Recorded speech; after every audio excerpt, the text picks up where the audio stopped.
Okay, we're live. Yeah, we're live. And we already have 2 people watching. Welcome, beautiful souls. Welcome, everyone. Hello. As always, we do a bit technical stuff at the beginning, but we are happy that you are here and that we are here, that we are still alive. That we have made it to April. We have made it to April. Yay! Let's celebrate. Oh dear, I'm in a bit of a silly mood. So goodness knows what's going to come out. Yeah, so Antoinette is doing a lot of sharing. And I will say hello. I will say who I am after this. Antoinette will do it. I'm Kaya Signamari from Heart to Heart, an intuitive and a channel. I will become a coach. This is my next thing to do. And yeah, I channel while I paint, and I discovered with these live readings that I can channel when I pull cards. And I think anyway, we channel a lot. We call it intuition, but it's channeling as well. Getting information is not from here, but from there, from our systems. And well, what to say else? Yes, I propose sessions as well. If you would be interested to get a personal reading, I do it based on paintings and on cards as well. These are out my services. And energy alignment of the chakras. I work with the brain as well to align both halves of the brain and the heart. It's a good thing. So if you would be interested in that, contact me. And now Antoinette has finished sharing. I give to her. I think I finished. Thank you, Kaya. I'm still getting used to this role, so we're going to swap roles. So we just, one of us starts and then one of us shares, and then one of us starts and one of us shares. I just want to. I'm just looking at the comments. Hey, Zahra. No, we didn't coordinate, but yeah, we are very in tune, as you all know. Hey, Sandy. Hey, Anca. Hey, Mario's on as well. So thank you all for watching, and welcome to April. Yes. So I guess I give a little spiel about me now. So for those of you that don't know who I am, my name's Antoinette, and I'm an intuitive healer and the author of my beautiful deck, my healing oracle, Pain to Purpose, which is self-published and just about to board, and I know Zahra is going to be excited to hear this, just about to board a boat for transport to Sydney. So the production is actually all finished. So I'm really, really excited to announce that it will probably get to me in May, and I will send them out straight away to you guys. So intuitive healer. So basically what I do is I work through channeling, and what that means is I support you and I guide you through a healing process by using a lot of different modalities. So things like chakra balancing, energy alignment, Reiki, going in looking for triggers and blocks, looking at where there's trauma, looking at where energy needs to be shifted. So, and I use these modalities according to what information I channel. So I will receive, information about whether I should do chakra balance, or whether I should do some aura work, or whether we need to look at a trigger, or whether we need to do numerology, or whether we need to do some card readings. So I have a big toolbox with all these different modalities that I use, and I use them according to what I'm being guided to use for you. So every session is individual, every session is different. We also have a little bit of fun, on the way, and it's a process of activating the healer within you. So that's basically what I do as a summary. I've actually come to realize that I can define it that way now, and it's taken me 3 years to actually define it and put it into words. So I'm actually excited to if you guys want some support and guidance, both of us are available for sessions, and we will help you. I also do the conscious rewiring, the brain work, like Kaya also does, and also high self-integration. So you can have a look at my website, and Kaya's got her services listed on Facebook, so you can look at both of our pages, and you can find out some more information about our sessions that we offer. And you know, we haven't now given out that we did one session together already, but we haven't. Yeah, we did. We haven't added it to our services. It was a That's right. We haven't added that. That is a good reminder. Yeah, that we should do that. We haven't added the fact that we can do sessions together. So I guess it's an extension of what we do on our live, isn't it? Yes, kind of that. Yes, yeah, kind of. And then also bring in the healing techniques or whatever. So we're just experimenting with that. So yes. we have done one session like that. And it was very experimental, when we didn't know what it was going to look like. And that's the beauty with intuitive healing and channeling, is that you never really know what it's going to look like. So it's always different for everyone. So we shall both endeavour to add that to the list of our services. And I can tell I had some sessions with Antoinette, I think nearly all your modalities, and it's amazing. They are life-changing for me. Anyway, I can say I can highly recommend her services if you need support. And I can totally do the same for Kaya. She's supported me very much with her paintings, and I always order a year forecast. When she starts offering them towards the end of the year, she will offer a forecast for the next year. And I always love getting her paintings. And I recently received her painting for me, which I will show you all. This is the painting that Kaya did for me for 2022. So I have found her intuitive guidance spot on, and she really fills in the gaps when there's been many a time when I have been stuck, and she's been able to fill in the gaps for me and make total sense of a million things that are running around in my mind that I'm unable to figure out for myself. Because yes, we channel, and yes, we are readers, and yes, we do healing, but it's so much more harder to do it for ourselves. It's so much easier to get somebody else. So I also totally recommend Kaya's services. Thank you very much, Antoinette. And I thought, I did this 2022, the forecast readings for the year, but this can be at your birthday as well, for your personal next year. That's right. Yeah, definitely. Because we have, we start with the calendar year, and it's the same in numerology. Like, we have the calendar year, but then we have the personal year, which starts on our birthday. So Kaya can do the same with the paintings, and if you want to know what's in store for you for when you have your birthday to your next birthday. So we do a lot of interesting stuff, and most of all, we love doing these lives, and that's why we've continued to do them. It was an experiment to start off with that happened really organically, and we didn't even have a talk about it or anything, and then we just jumped right into it. So talk about jump out of your comfort zone. So that's what we did, and here we are over a year later, still doing our lives and still having so much fun. And I'm very, very, very, very thankful, for your support.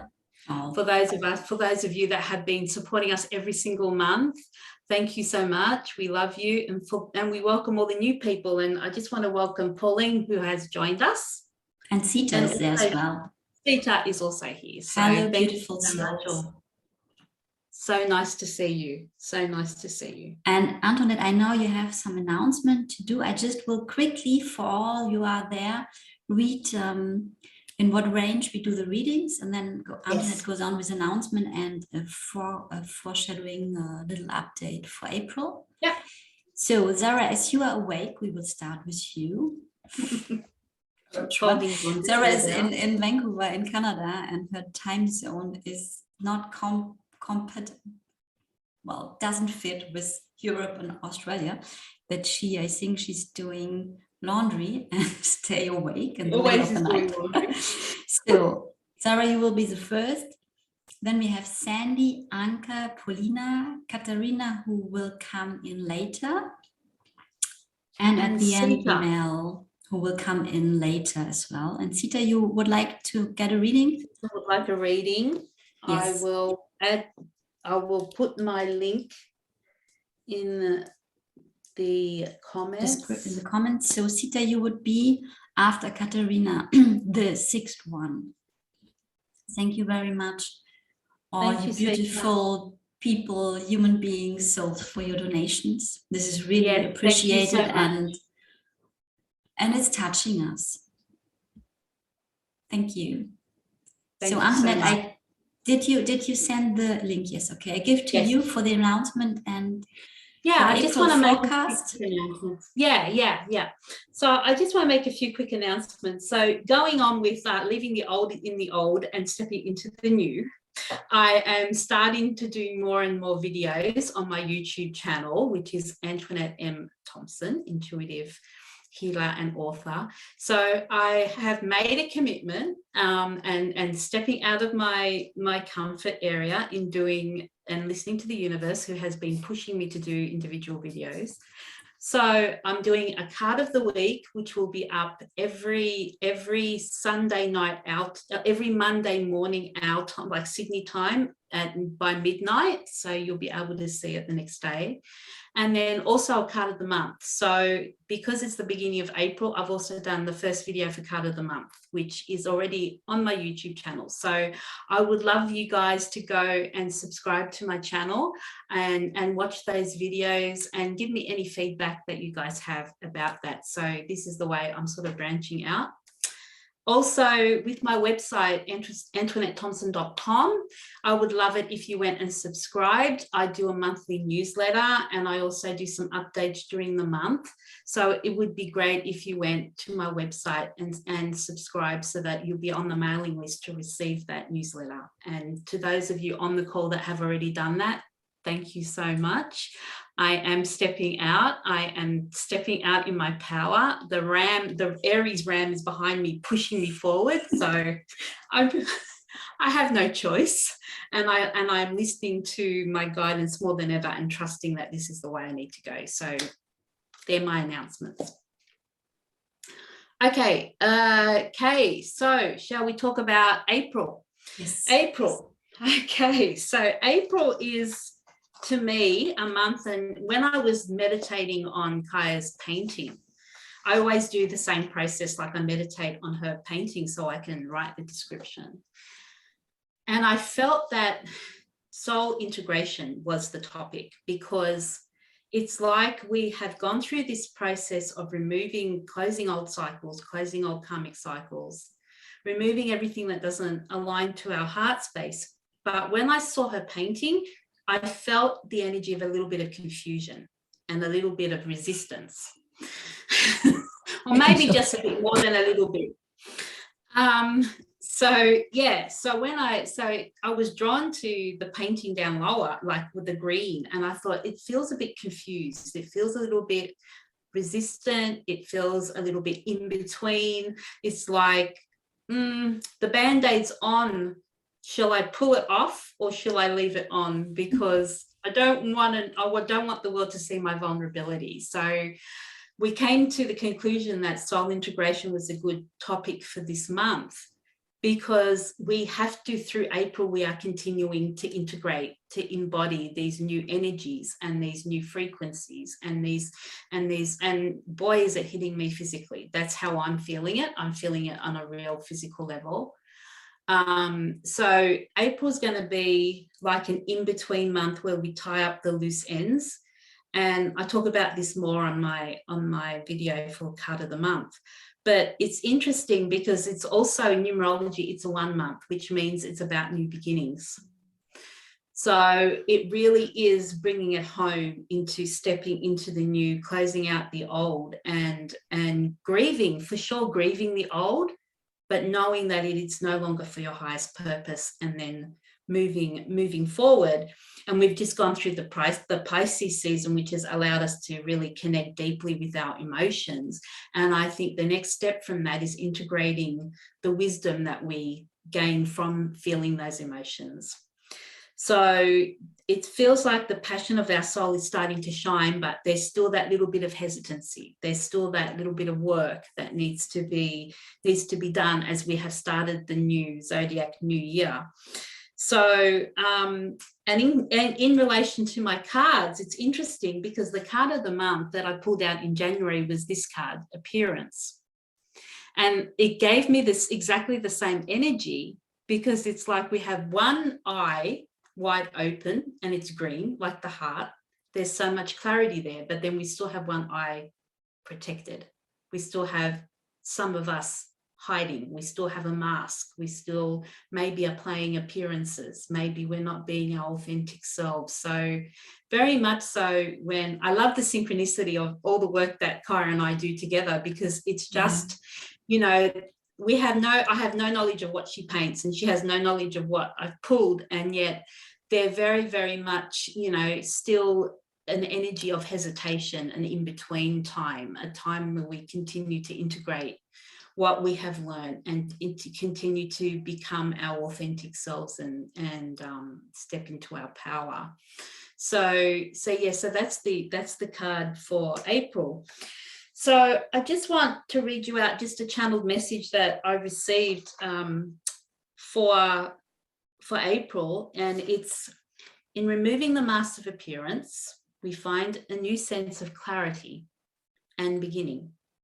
In this new energy, we integrate the passion of our souls and build the foundations to sustain the lives we desire and deserve.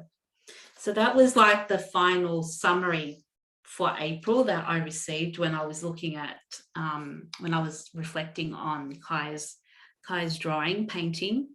And I think it's important too. I was also told there may be some blocks around the solar plexus coming up. There may be around self-worth. There may be some blocks around the sacral, around the resistance to change. And there may be some blocks around the throat about expressing your truth and speaking your truth. So maybe they're the three chakras that, if you like, we need to focus on in April, because the issues I feel around that are going to come up for us are around those chakras. So, and as always, Kyra and I are here to support you if you would like individual sessions. So I will pass over to Kaya and she can talk a little bit about April. So I hope that gives you a little bit of an indication of what's coming. Thank you, Antoinette. And we had last week a longer chat since long time, and yeah, we did. I really can say that I so appreciate our work together. And we had we triggered each other at the beginning as well. So we had something to clear with each other what happened. And what was really so beautiful, that I felt this words for me to not be the people pleaser and say, everything's fine, Antoinette. And then building up resentment. So I had really this information, Kai, when you don't speak what's going on in you. And I was really aware I was triggered. So it was a wound. Then you risk the end of this friendship, or the quality of this friendship, I would say this. At the end, but the quality. And yeah, it's fluid between both of us. And this is really, really nice. We have so much fun and it's so easy. And I can totally rely that Antoinette is doing her part of the preparation. And well, to say that in front of you. And then I just want to say thank you to everybody who has donated, and just explain for the new ones.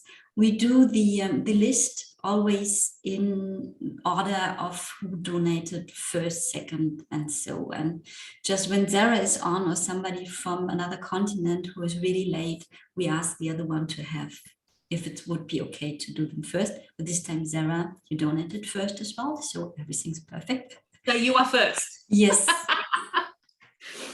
And I will quickly read you the informations I got. So I started this year, this painting. It will have 12 squares at the end of the year. And I'm totally in this in-between Antoinette talked about. So there are a lot of things I established in the last years, and they don't work any longer. And I have ideas, I have things in preparation, but I'm not ready to go out yet. It's not for me, the timing is not there. So Antoinette has already this push, what is really beautiful. I see her so much going out, and I wait for that. I got it last night, maybe because it was since long time after sleeping like a crazy little bee in winter. I couldn't sleep at all last night. So maybe the energy is coming through. So I have here my 2022 book with my readings, and we'll read you April. And Mel came in. Hello, Mel. Thank you. Is that Mel? Okay. This is Mel, yeah. Thank you to be with us. And thank you for your comment as well. Mel, you will be the 7th one. And for all the others, when you have special questions for your readings, this is a good moment to write them down. Then we can read if you want a general reading, or if you have a special question, or if your question is around soul integration, the topic of these readings. And Antoinette is doing notes. Thank you. So yes, I'm writing down Mel's question. So perfect. I'm writing that down, and I'll go and check if anyone else has written down a specific question. I know Zahra just wants to know what God wants her to know. Yes. Don't we all? Good. A good one. So yes, so I'll be doing that. Perfect. I read the information, and after that we will go into the readings. So April. I connect with the energies of April, and so much freshness, lightness, and also happiness will be there. I see green and blooming and coming to fruition. This might be due to the fact that I live in the Northern Hemisphere, where spring is starting now. And in the Southern Hemisphere, autumn is starting, fruits are ripening and are ready to be harvested and tasted. The beginning of a new season and the beginning of a new cycle. March was massive on an energetic level. So much new codes coming in, changing our physical cell system. Pisces season brought up so many emotions, the purging on our levels. The floatings in Australia, the war between Ukraine and Russia, the wars in ourselves. All this is coming into the light. To be seen, healed, embraced, and loved. To fully understand that we are perfect and whole with all what we are. Broken and the whole parts are making us, in their unity, to the unique and magnificent human being that we are. With April, the beginning of the new astrological year and Aries season, a new energy is coming in. Not less intense, but lighter, like the wind of change.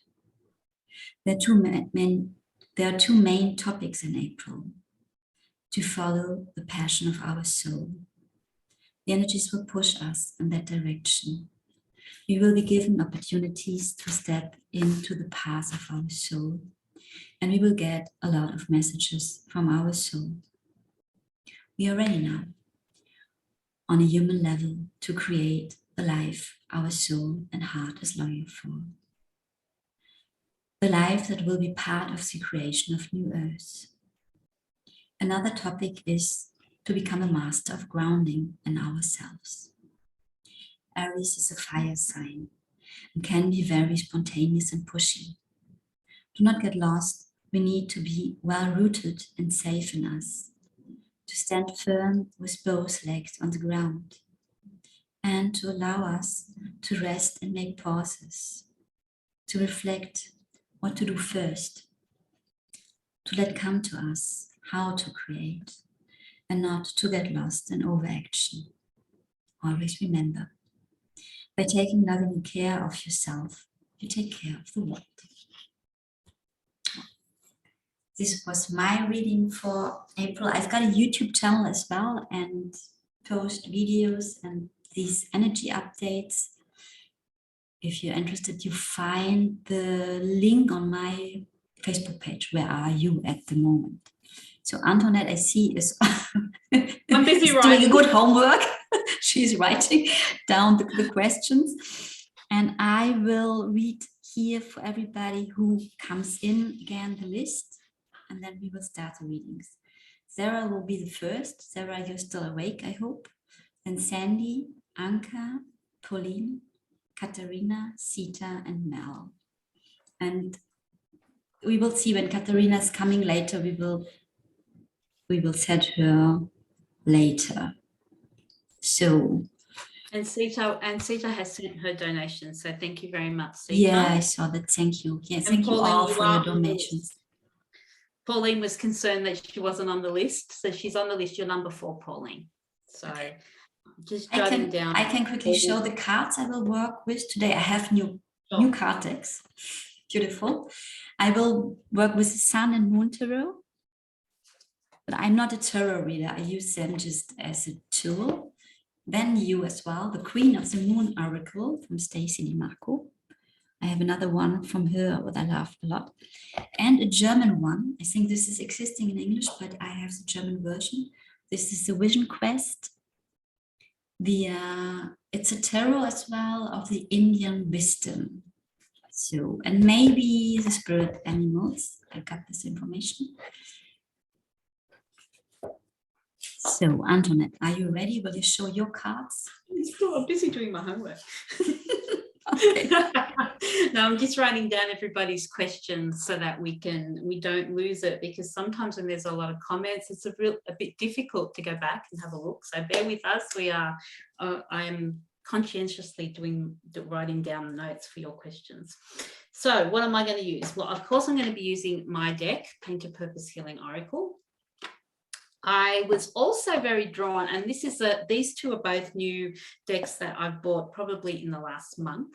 So this one is a children's oracle, but I feel like there's a message for maybe more than one person tonight. I was guided to use this one, and also the elemental oracle.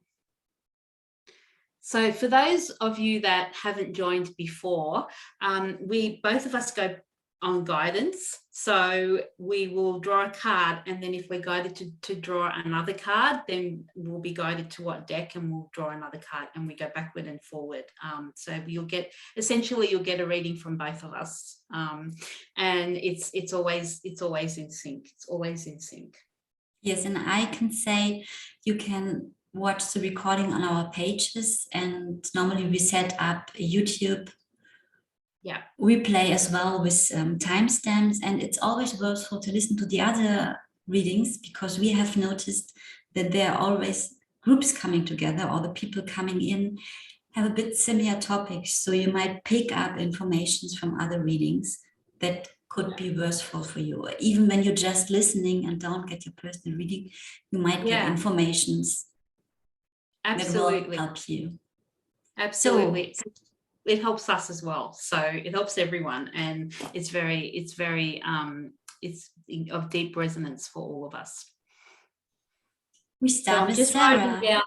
I'm just writing down Sita's question.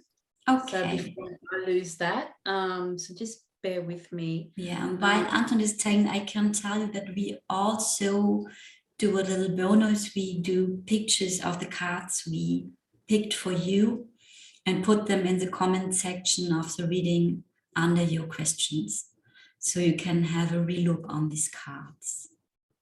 And Zahra, tell us, are you still there? Do you want your reading now, or do you prefer to sleep and watch the replay?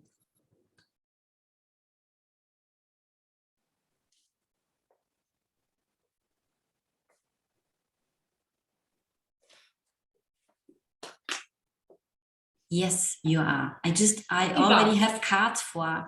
I will start if you're okay with that. Yes, please. There is a Queen of the Moon Oracle for you.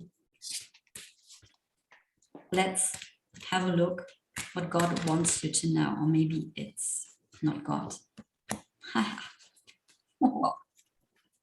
This card is interesting because it has different moon phases, and there's only one full moon card, what it's called power, and I picked this for you, Zahra.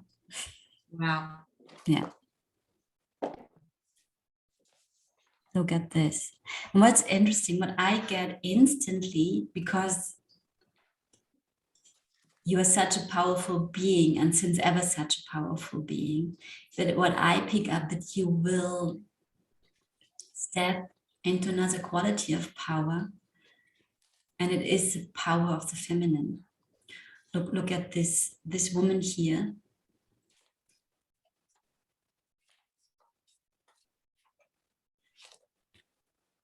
I get directly huge manifesting power, what comes out of an openness to receive.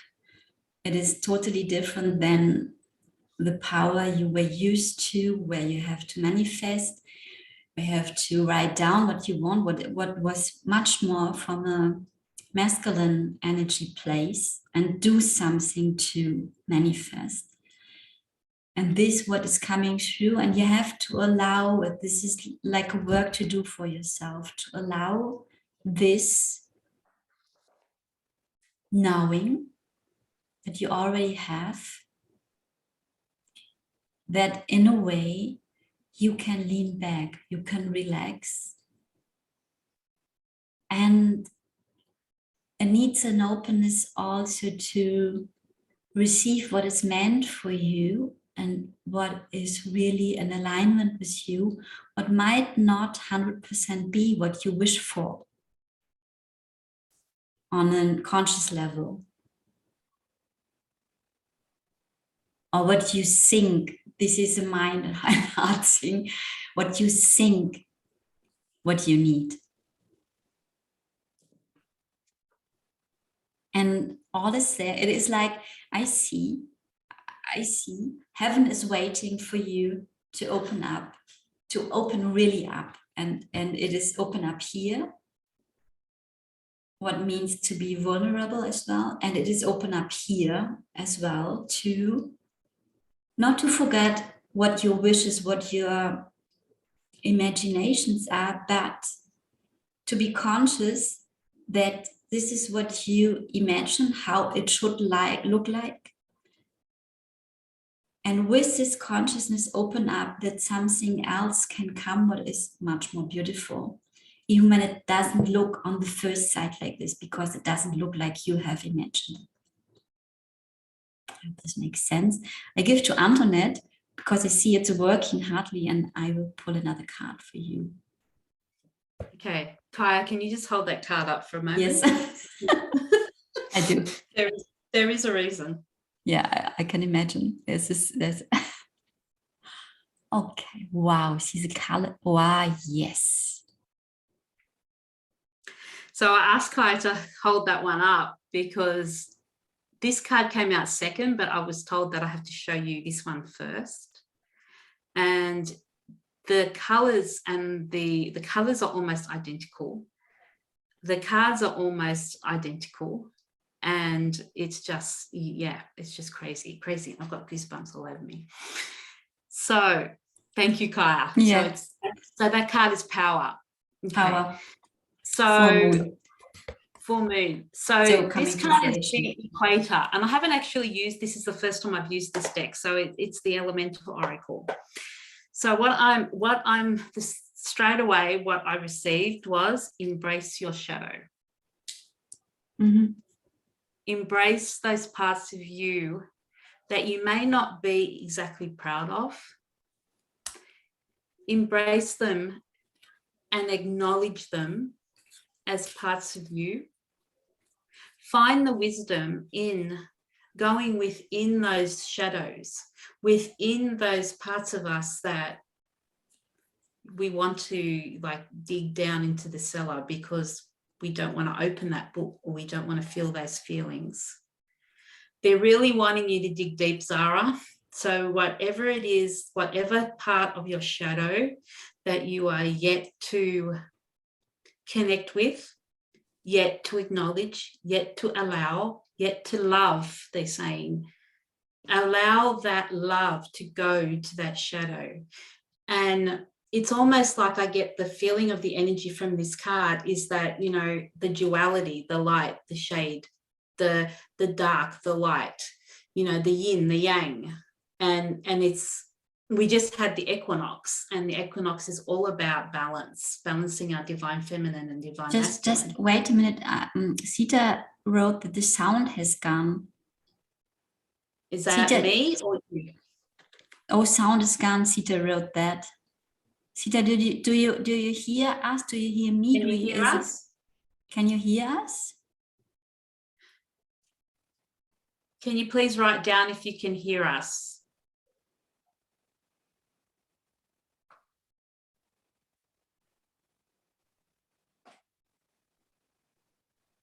Yeah. Okay, your son disconnected. Okay, So, that makes sense. It was only Sita that couldn't hear us. So now they can hear. So we are back. Okay. Whatever happened. Okay. Sita's son, I think, disconnected her pods, and so she couldn't hear us, but everybody else could still hear us. No, but there I wrote as well, I can't hear you. Oh. But okay. Now we're back. So okay, go on. better right, they can hear us when you speak. These are the little laughs we have along the way, everyone, and we just go with it. You know, at the beginning we suggest, but now we just go. Okay. Okay, Zahra, let's get back to. No, don't be scared. No, don't be scared, Zahra. Don't be scared. It's not ominous. No. Okay, so it's scary for us to deal with our shadow. And I mean, it was confronting for me when I was writing my deck, because my deck is all around shadow work. And I had to confront my shadow when I was, when I was doing the deck. So you know that you are held, and you know that you are supported. And it's not an ominous thing. Like it's not a scary thing. And you know, that is very much a condition that is put into us, a belief system that no, don't allow yourself to show, you know, who you really are, or if you have, you know, if you have our shadow parts, like we don't like to show them to the world because we're fearful that we're going to be judged or not accepted. And they're telling me that's what you're afraid of, being judged or accepted. And this, it's almost like it's very figurative and very metaphorical, because to me, like the darker figure here is behind the light. So and it's bringing its arm across, and it's like there are times when that shadow completely overtakes you. I feel that you go into a complete spiral. You allow that shadow to really embrace, it brings its arm around and it just embraces you. But what it's actually trying to do is it wants acknowledgement, and it wants love from you. And it wants you to say, yes, I have those tendencies, or yes, I can be this, or I can be that. Okay, where is that coming from? And I think in shadow work, we actually go through back to find the root cause of where that reaction or that behavior or that pattern or that shadow comes from, and then we try to heal it that way. So you're being asked this month, Zahra, to really not be afraid to acknowledge that shadow. And because it's like knocking on your door, it's there, it's wanting to embrace you. I actually see this as a positive thing, not a negative thing. Like it actually wants you to embrace it. It's looking for your love and your support and your acknowledgement, rather than seeing it as, you know, as a scary thing. know that you are supported, and know that you are loved, and you will have the guidance and the support that you need to be able to address this. And it's something really, it's something that you have been scared to address. It's something that's really deep, and it's the, you know, it's the polarity and a lot of the masculine and feminine, you know, that Kaya was talking about in that first card. Kaya, do you have another card for Yes. Zahra? Because I feel Yes. like the second one for me is the last one. Okay, So perfect. And I go, because this I relates totally to, and this is so interesting. I picked one from the Indian tarot, and it's the 5 of fire. It's stress. And first of all, look at the colors. Yeah. And what I got, that Zahra, just feel in your system. When I tell you, or when Antoinette is telling you, embracing your shadow, when I tell relaxing into the power of the feminine, what is going on in your system? What I got with your card, that your mind is going in high stress and say, no, I can't exist like that. When I don't do anything, nothing will work. And this is a condition. And this is a lifelong condition from this lifetime in any case, and from others probably as well, for sure, that your system can't imagine, when you just relax, that life will work. And I see this as a big shadow, what Antoinette is called shadow, just to embrace this stress coming up, and this, I would say, your inner protector, your inner man, who's saying, no, we don't do that. When we do that, we will die. We will lose our job. We can't any longer take care of Nico, of our child. We can't take care of ourselves. Everything will fall apart. This is what I see in this card. And the stress that is coming from the mind a lot, but it is in the cell system. How should you relax in something you don't know? You know, this feminine power. It's interesting because we have the black and the white here as well, but here the white is behind. So and it's two sides of the spectrum, isn't it? Yeah. Yeah, in a way, this is also after your card. This is when you have tried that, when you get glimpses of that and make your steps in that, then you can relax into the light with the shadow parts, with all what you are. And this is, for me, this is really, you can call it shadow, you can call it conditioning, and you can call it your ego, what wants to protect you. This part in your system, it is like standing on the side of a pool and you jump in. And this part is not knowing that you can swim. Or a part in yourself is not knowing that you can swim. So letting go. And for sure there is a stress. No, I can't let go. I can't stop doing. I can't stop manifesting from this doing part. This is what I see. And to be totally sweet with that, when this stress is coming up and say, no, I can't go there. I will die. My whole world will fall apart.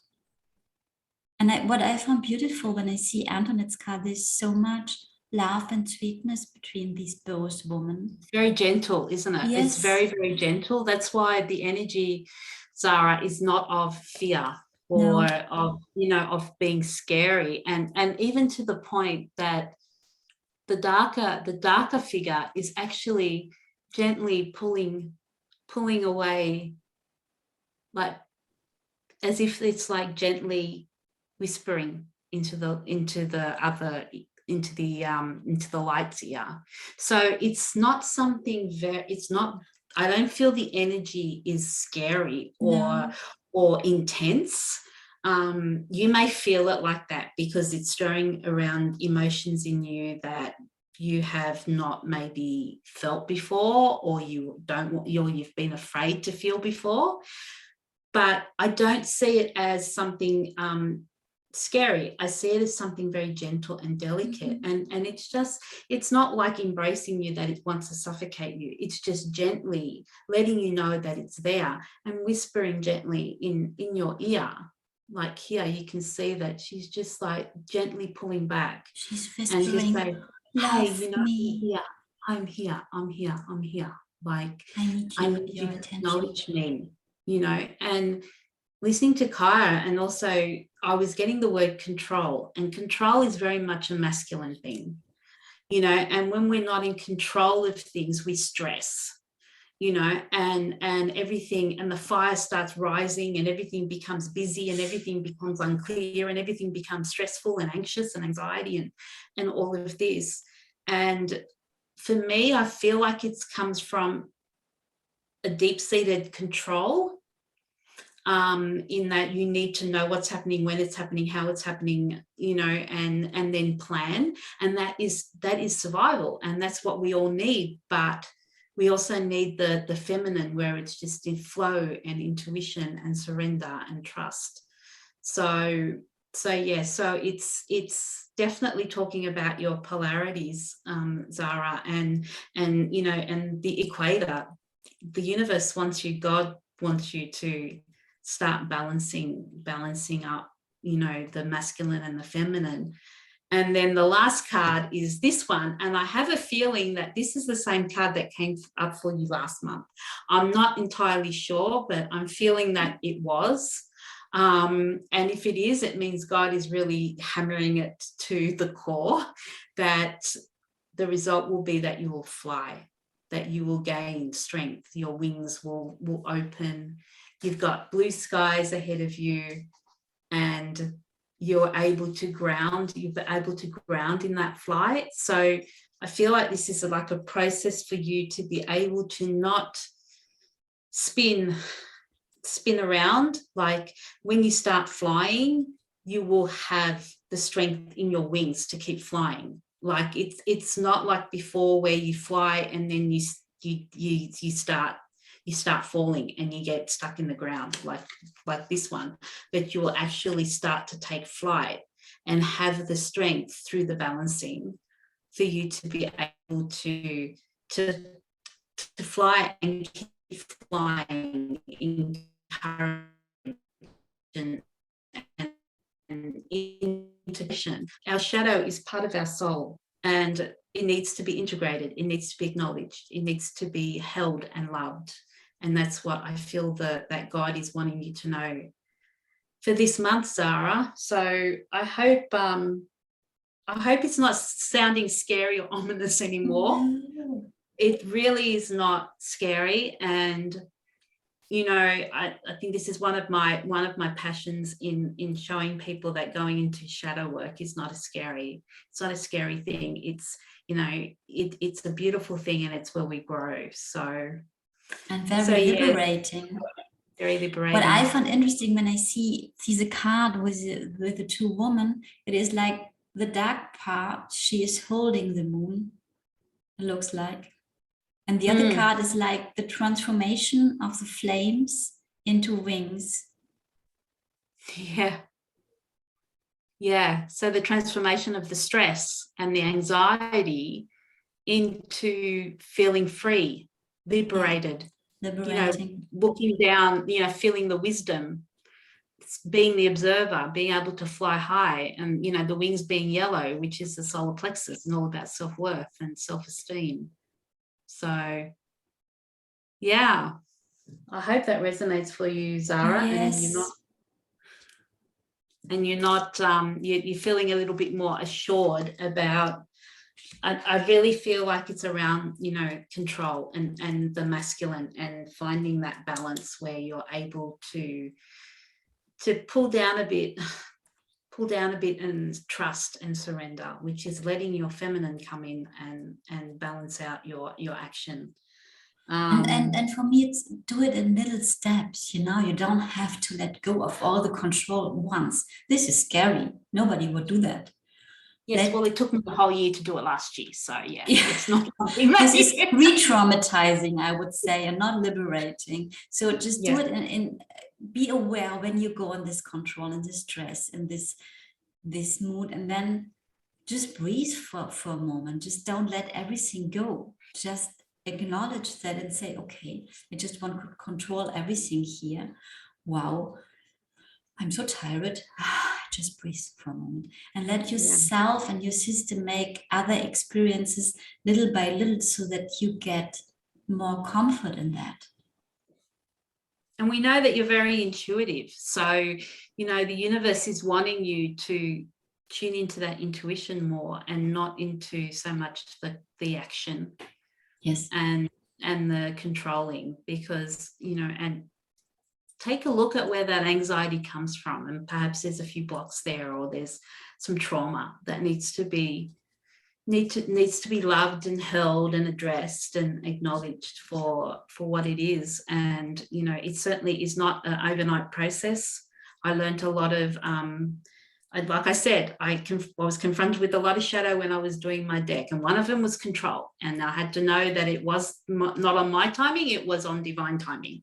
And that is a hard thing to actually grasp when you've been in survival mode for the most of your life and then have to surrender.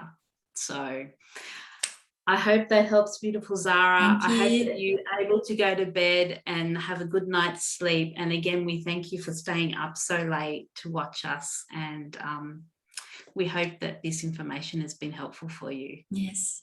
Thank you have so a good much. night. Relax. And if it is relaxing into the stress, just that, breathing. And not judge yourself for being stressed. No, please not. This was a good one, Antoinette. So, thank you. Good night, Zahra. So we have Karen Ann that has joined, and she would like to have a reading. Yes. So, Karen, we will add you to the list. Yes. At the moment. So shall we recap the list?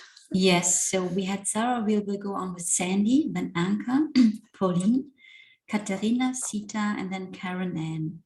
You find the link for the donation in the description box somewhere, or in the announcement of the readings as well. And Mel at the end. Mel. And then Mel. Yeah. Yes. Yeah. So okay. You have written all the questions, so I relax. I believe wisdom. I do. I believe I have.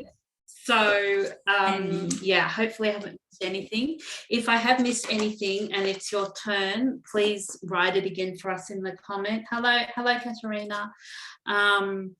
So that we can make sure that we're answering the questions that you like. But Sandy has written, what does the universe want me to know about her current work situation? She's left her job and she's doing temporary work, and she wants to basically know why she's experiencing such a tough situation with all of this, with her work. So she's actually left her job that she went to last year. She's doing temporary work, and she wants to have some direction as to why she's that's right. Yeah. Okay, you want to start, Antoinette? Yes. Okay. I will start. Okay, Sandy. So we're going to ask about, does the universe have a message for you about why this is so hard for you? Are you able to leave some more guidance? Okay, Sandy. So the card that's come out from my deck is guilt. And as soon as I say this word, I feel the heaviness in your heart around it. And I feel like you're feeling guilt on so many different levels. You're feeling guilt because you've left your other job. You're feeling guilt because very, very hard on yourself, judging yourself in that it didn't work out. So And I think you mentioned that you didn't receive good feedback from your boss. So I feel like in this moment, the first thing that needs to be addressed is guilt. That you're actually feeling very, very guilty for leaving the job, feeling guilty for not perhaps performing as well as what you would have liked. I feel like you put a lot of strain on yourself. You put a lot of pressure on yourself, which we know that you do. And I feel like you had, by taking that other job, by taking the job that you've left, it's almost like you set yourself up that you had something to prove, and now you feel like there's some sort of failure. Mm. And the universe wants you to know that it's not a failure, that it's all experience. There are no mistakes. It's all experience. That you perhaps, they tell me straight out you weren't suited for that job. Straight out, they're telling me you were not suited for that job. I feel that you had a high expectation about what that job was going to provide. And I feel, and I'm also being told that you had a sense of wanting to be validated by taking that job. I don't know if this is right. Please write in the comments if this is resonating. There's all this guilt, and it's really building up in your system, and it's cast a shadow. I want to say it's cast a shadow. So like in the drawing, we have all this, black and grey, and then we have tears, and each one of those tears is holding guilt. And the guilt, I feel again, and now we have a recurring pattern already, that it's coming from a belief system. It's coming from emotional pressure, either put on to yourself by yourself or by the people around you. I feel like, and it's coming through again, you had something to prove. And now you're really feeling that, okay, universe, why did you give me that job and I didn't do as well as I wanted to do? So now I've gone back to temping work, and they're telling me it's still work.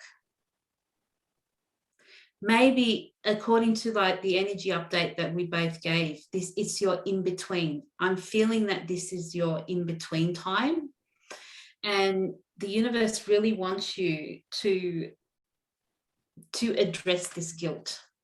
I'm just reading. She's written down, very true. I have kind of hit rock bottom because of what happened with that previous job. I feel like a failure. I am afraid. That job was supposed to validate who I am. Yeah, exactly what I received. So, and now that enormous amount of guilt that you are holding is actually blocking you from new opportunities. So the universe wants you to look at that guilt, Sandy, and again, embrace it and love it and say, it's okay, you did your best. Yes, I know you wanted to succeed. Yeah, and you don't know why the universe sent you there. The message I'm receiving is the universe sent you there to learn. So the universe wants you to collect your thoughts, to collect what you learnt in that job, to pull out the bits that you don't like. And I think there were bits that you did like, maybe just a few, but I think the universe just wanted you to have the experience and just wanted you to learn about how to recognize when something doesn't align with you. So in a backward way, I believe that the universe is actually helping you step into your intuition. It may not feel that way. And I'm wanting to say dark night because I feel like you're really not in a very good space right now. And you know, I felt that as soon as this card came out. So guilt is another emotion that is more often than not attached to our upbringing, attached to a belief system, attached to not being validated, attached to our self-worth. So I feel like I don't need to draw another card for you, but the universe is asking you to look at where that guilt comes from. Is it actually yours, or is it a belief system, or is it conditioning? And I'm gonna over to Kyra and see what card she has pulled out, because I'm not sure whether I need to draw another card for you, but they definitely want you to focus on that guilt and the same as Zahra's reading, it's not scary, it's not ominous, it's loving every part of yourself and understanding where all these feelings are coming from, and knowing that most of the time they're not ours, that we're actually being conditioned into those patterns. So I will put over to Kaya and see what card she has. So interesting. When I listen to you and I pull this card and looking at this card, it is a Queen of Wands. So, and again, I'm not a tarot reader. I go with the images and what they tell me, what informations come through.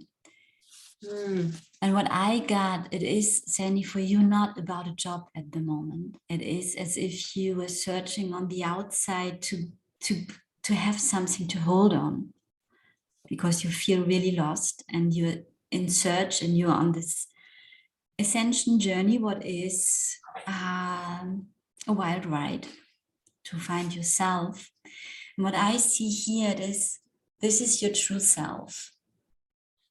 See this animal there, who's really relaxed and just searching for something, but not in a stress mode.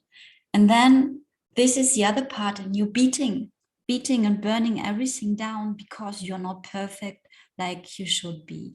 That you have such a high standard, is a word, of how you should be and where you should be at this moment of time. And that is a pattern. You have learned that. It is in your family system. It is in your system. I think it's in a family line as well.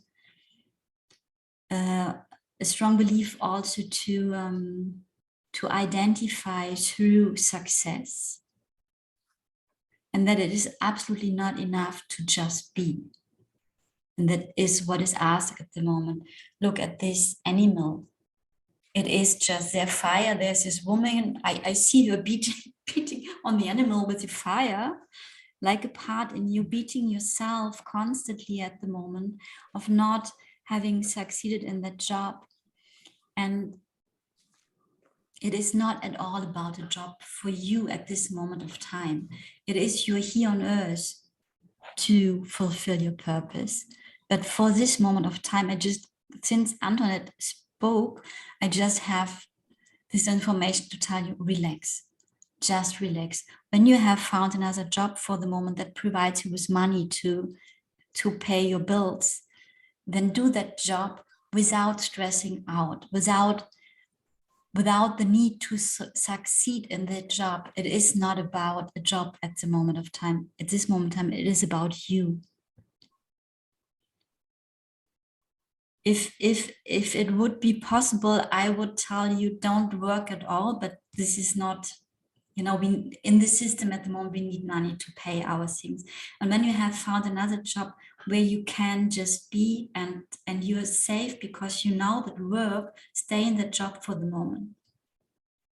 Don't or stop. I will really say stop searching to something to hold on the outside. I know by myself, 2 years ago, I was totally lost. And it is when we are lost like this, we try to grab here and there. Okay, I can identify with this job and then I am somebody again. Because we don't have in our system that it is enough to be just you, just this really beautiful being that you are. And you are amazing, Sandy.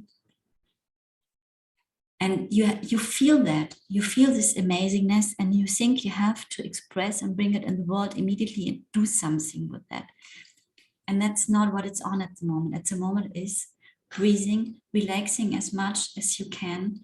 And I would say inner child work would be very good for you. I can send you after this, there's a really good meditation for inner child work on YouTube. I send you a link in the description box.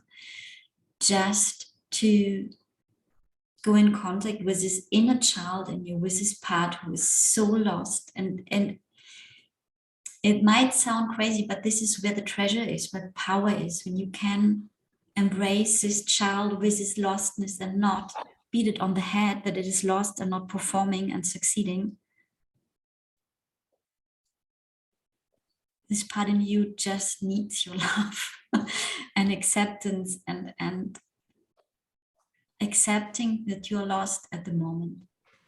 And at Antoinette, it sounds like a dark night of the soul. This is, we all have gone through that, and it is something that can come back as well. You think you're stable in yourself, and then the next layer of what you are not really is breaking away. And on the bigger picture, this is a huge, huge, huge breakthrough moment, but it feels like a breakdown, because it is like, I see this here now, like, yeah, you're a little, Antoinette, little birds in the eggs, how are they called? Duckling. You're a little duckling, and breaking away the shell, the eggshell, and then you're naked and in this world, and there's nobody, seeming nobody, because you don't see yourself. And I give to Antoinette, she has another card, and I will pull another card for you as well. I was guided to do another card then afterwards, because it's I got the card and I was guided to this one, the Magical Children's Oracle. Yeah, and beautiful. And I knew that there was someone on here that needed this. And when I heard Kaya say inner child, I thought, yep, I understand why. And this is the card that's come out, Sandy. And I definitely agree with Kaya. I'm receiving the same information about connecting to that inner child, connecting to that child that maybe wasn't heard, or maybe wasn't acknowledged, or wasn't valued, or loved the way that, or listened to the way that she needed to, because she's very sensitive. And it's interesting that when I so it says, I can speak my truth and I am happy. I can speak my truth and I am happy. So it's very much about going back into that inner child and connecting with her, with that little one, and holding her and saying, I hear you, I see you, I know you are lost. And, you know, when we talk about dark night, we talk about how to us it's the end of the world, and we're at rock bottom and we cannot go down any lower, and it's complete despair. And we are actually grieving the despair. We are grieving the loss of the old, and you are going through that transition period. And by all means, do not put any more stress on yourself by looking for this perfect job that is going to give you the identity or the validation that you need. So stay in that temporary situation, have your income, but then have also the space to do some more inner work and to connect with that inner child. And they're really wanting you to connect with your higher knowledge, your higher self, your true self, your soul, you know. And it's and the card's actually called Pussy's Bow. And I think it's like, really, because this is a children's oracle, it's like, I want you to look at that card, Sandy, and see what it invokes in you. I think it's really, really important to see, you know, it's like dress up or something, you know, when you dress up when you're a little girl and you have a little bow and you look really perfect and you look really feminine. So it's really wanting you, you know, and even the color purple is really wanting you to you know, connect with your intuition. So definitely inner child work. Kaya has another card for you. So yes, yeah. and just I read your comments, and Sandy, you read that you want to let go of the hurt and pain. I think the first step is always to embrace it, to accept. You know, our inner child has to hear, because we haven't heard that when we were children, that we are okay with our pain and with the hurt. We had to survive, we had to take care and really to survive with this pain because there were nobody to hold us. Just saying, come here, it's okay that you're hurt. And this is the first step.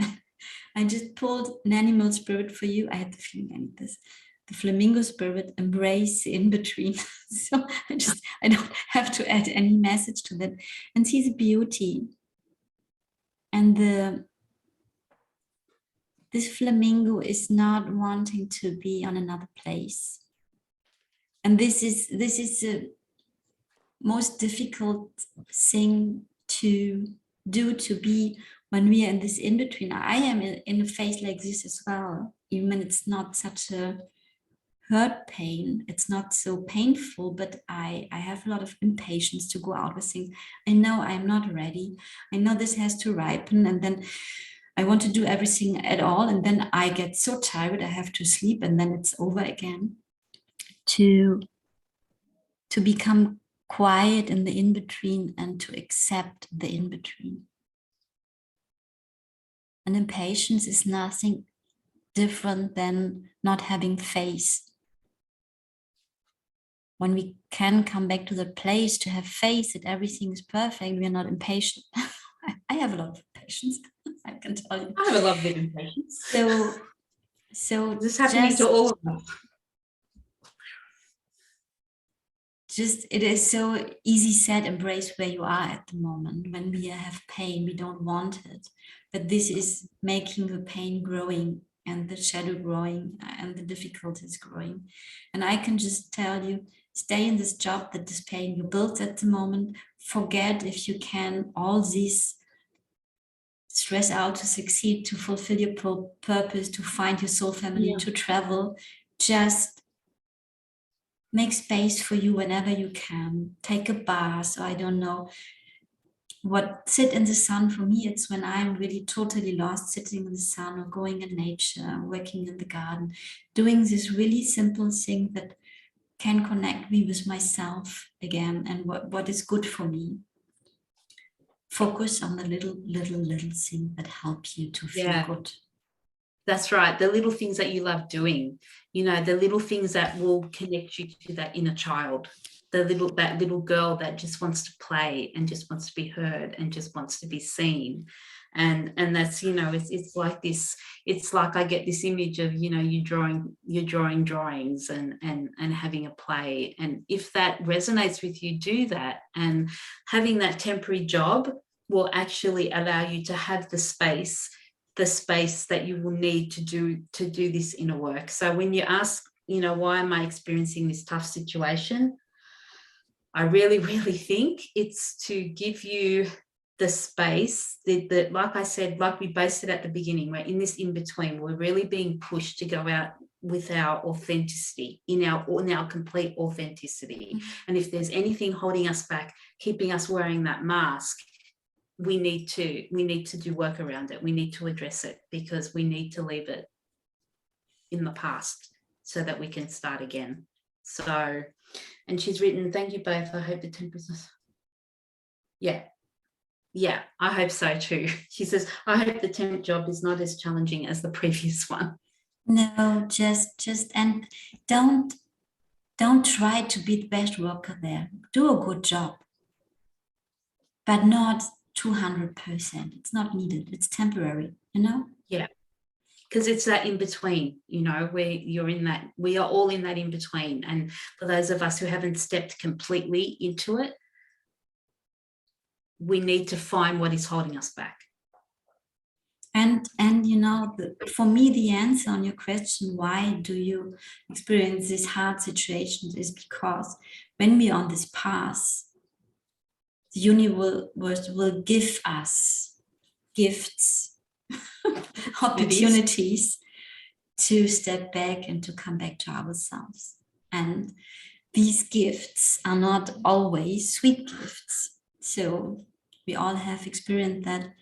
And in a way, it is a gift. So just this was not your job. It was not your purpose to succeed in this job. So universe, take it away and gives you a breakdown. What will be a breakthrough, but this is not the moment you can see that. But you will. Yes. When you start going through and being able to extract the wisdom from the experience, that's when you'll be able to see it as a gift. But just go through the process of getting there. Yes. Baby steps. Okay, Sandy. Thank you for being here. All the best. We wish you all the best and we send you blessings. Yes. And thank you again for joining us. And we have Kavita Naidu coming in. She asked for a reading. Kavita, when you're still there, we do these readings donation-based. You will find the link in the description box. Send us a little note when you have donated and we will give you a reading. And now we will go on with Anca. Okay. Do you want to start? Yeah. Let's start with Anca.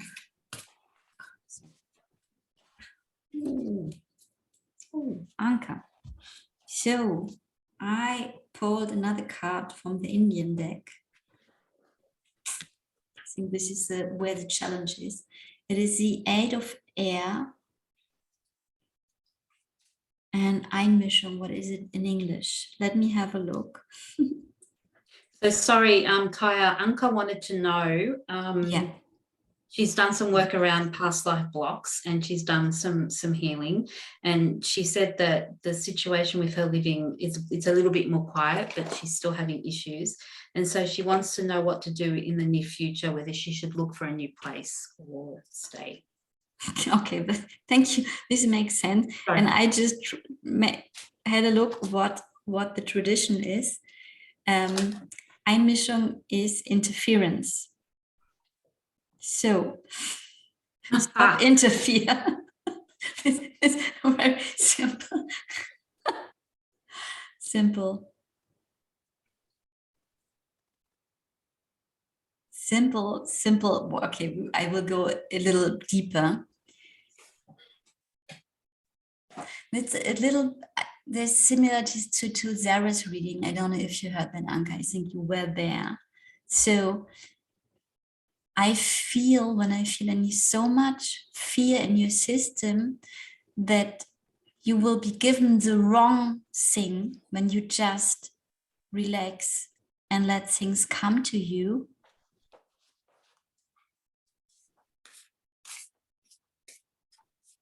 And the wrong thing in a sense that you have this is a topic coming back again. We already had that, such a clear image, how this new home, how your new life should look like. And the universe has to give you that. But the universe is not working like that. And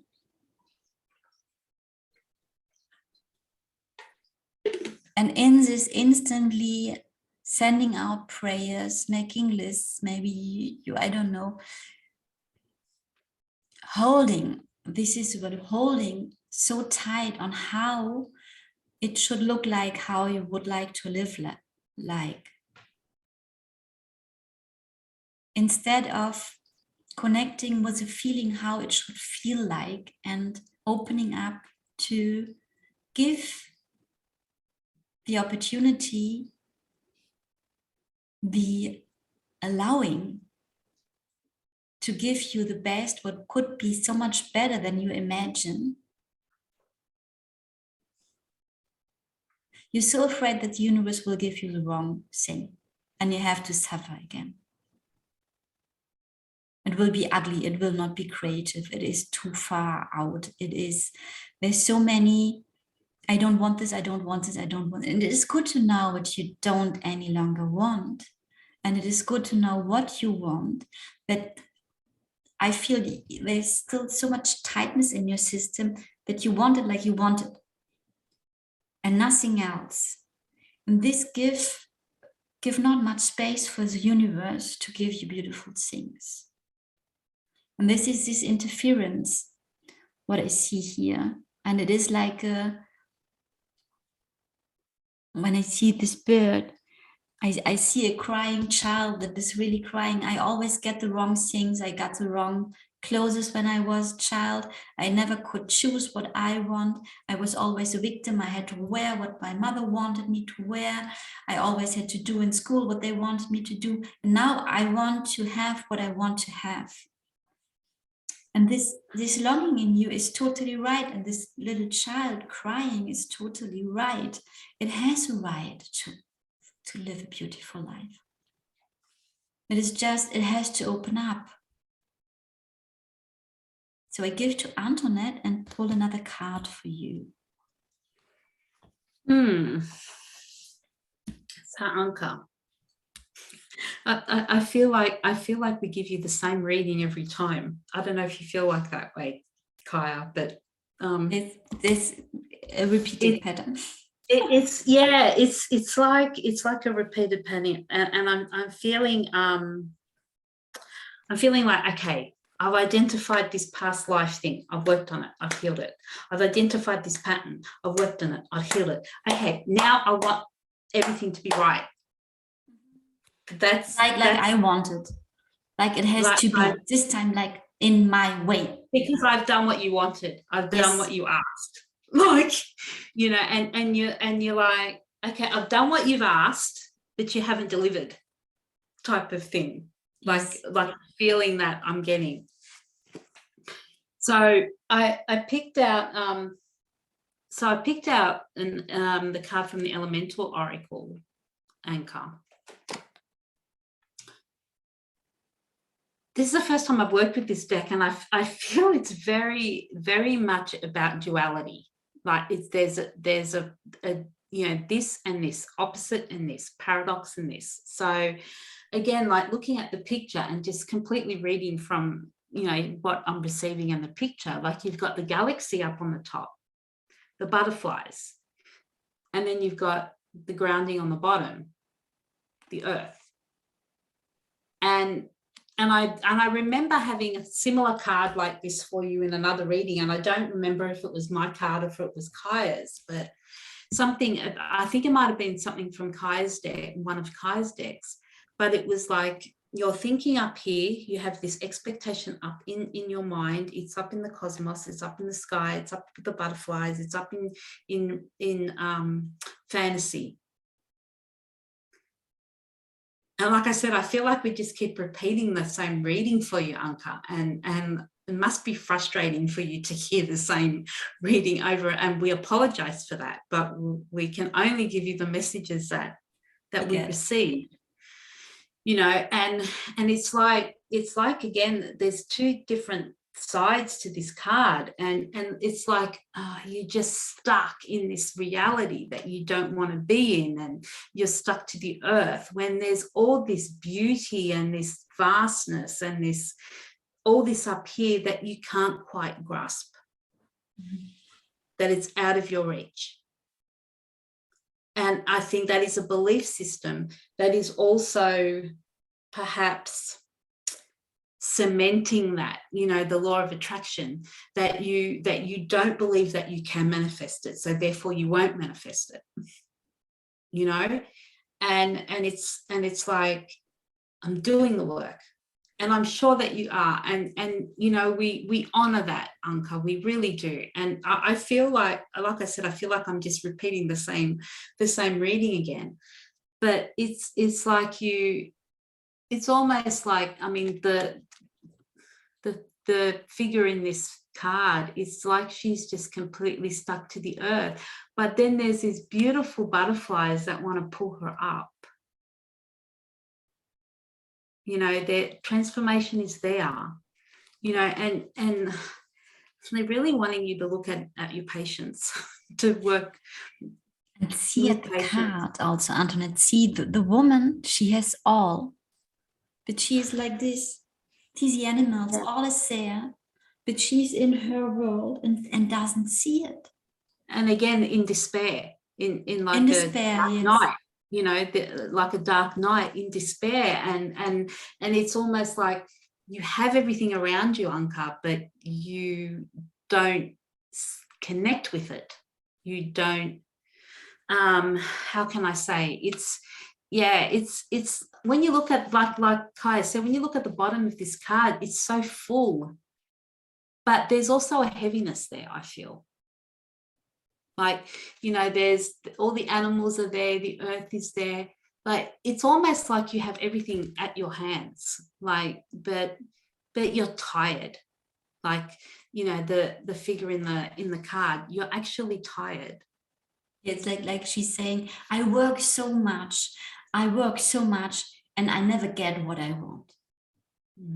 I never will get it. It's never there for me. It's just I get other things that I don't want. It's always the wrong thing that I get. And I do my work. And so why can't I have it? Victim mentality behind that, to be honest and sorry. Blunt. It's hard for us sometimes to deliver this. Don't shoot the messenger.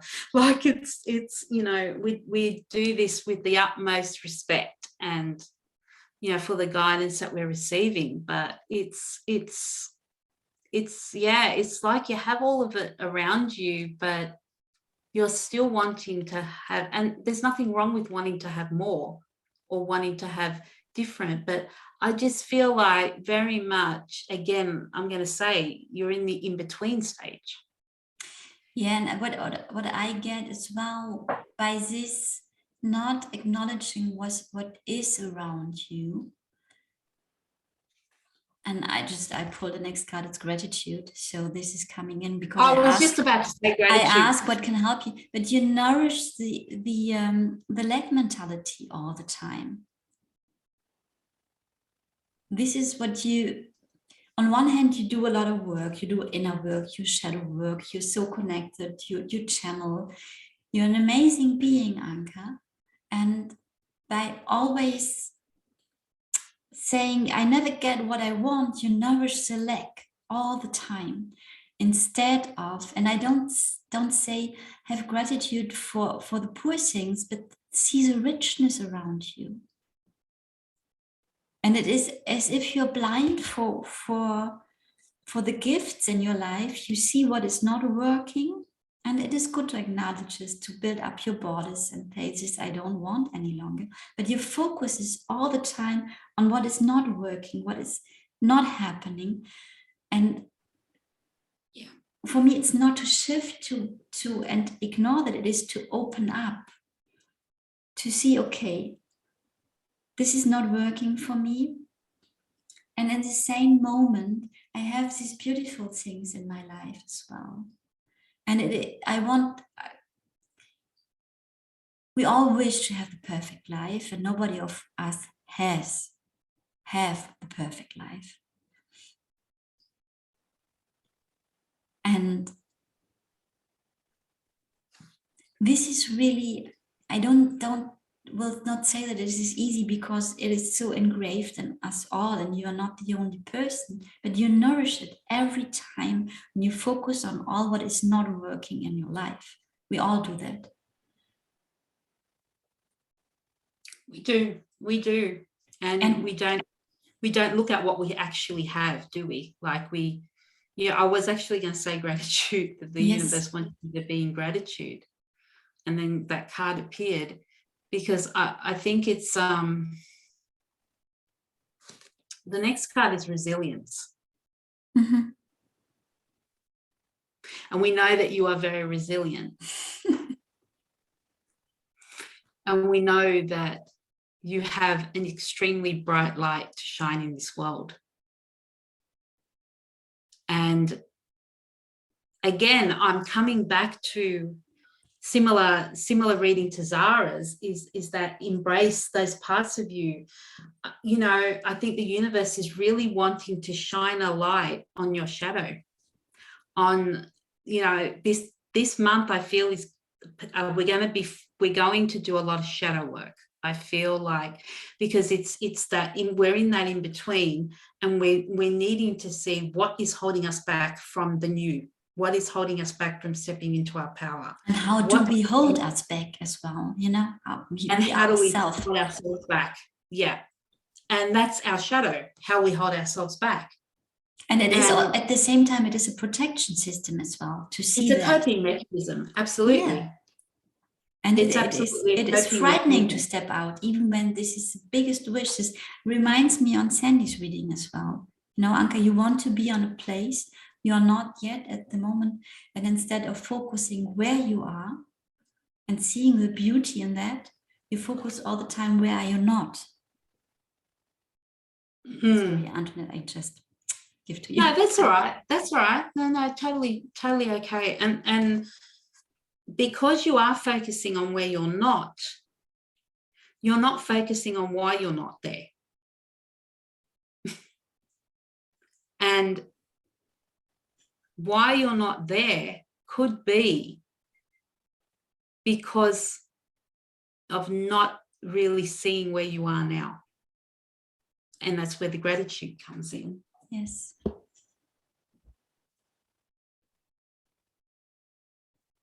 And I found this card interesting because I see like you are here and you see this beauty here, but there is like a skepticism. Could this be so simple? Just to have a look what is beautiful in my life and have gratitude. For sure, this is not the final solution, but it is training to change your mindset, training to change the pattern. And it is like a muscle you never have used to train, to have gratitude. And you have this bird, you know, you have this bird that is sent to you to Tame open you. up. And I just can say, Mike, every night when I go to bed, I just ask for cleaning, for healing, for being schooled, to learn the lesson in the night because it's easier than in the daytime. And I count before I sleep minimum 3 things on the day I have gratitude for. And sometimes I have to search. I have shitty days and I have, so there's nothing and I can find. And if it is just a butterfly I crossed.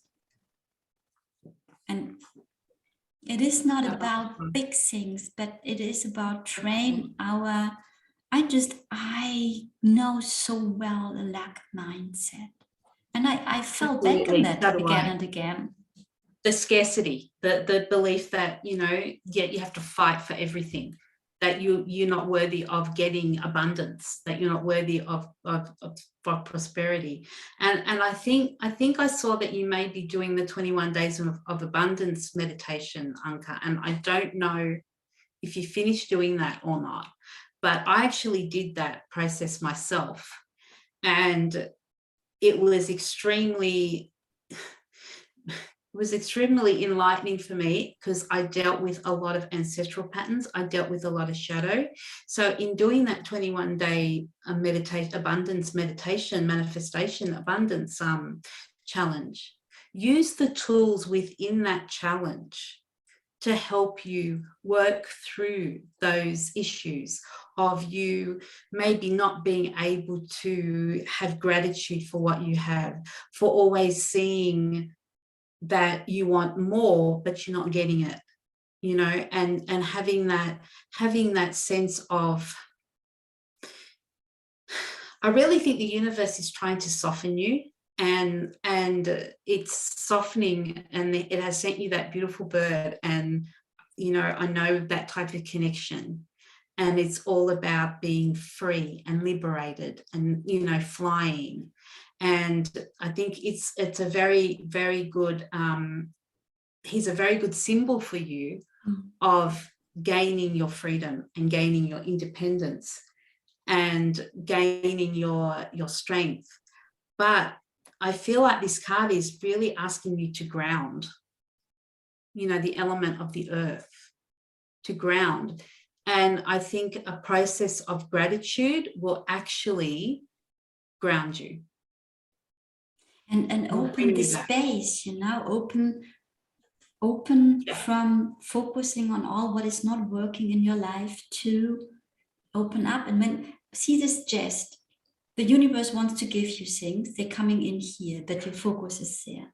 And when you can open up, you can see what the universe wants to give you. But when your focus is there, you're absolutely not aware what is coming in all the time, how the universe is knocking on the door. Hello, Anca, we want to give you something because this is not working. My neighbors are too loud. I don't like this apartment. This is not working. I don't have to work.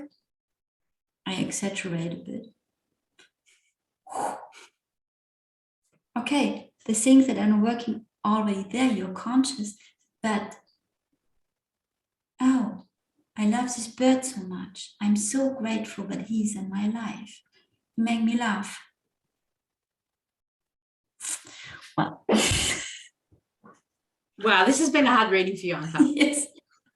But I want you to remember how resilient you are. How even in the darkest of the dark, you still have this brilliant light. And even if it's just on very, very dim, it's still there. And I want you to hold on to that. Hold on to that resilience. Hold on to that light within. And by having the gratitude and being in the moment and grounding in that moment, you will have the capacity to see new opportunities. Because when we're focused on something and it has to be that, the opportunity might be right there in front of us, but we won't see it. Mm-hmm. Because we're too focused on something greater in our belief, in our perspective that is greater.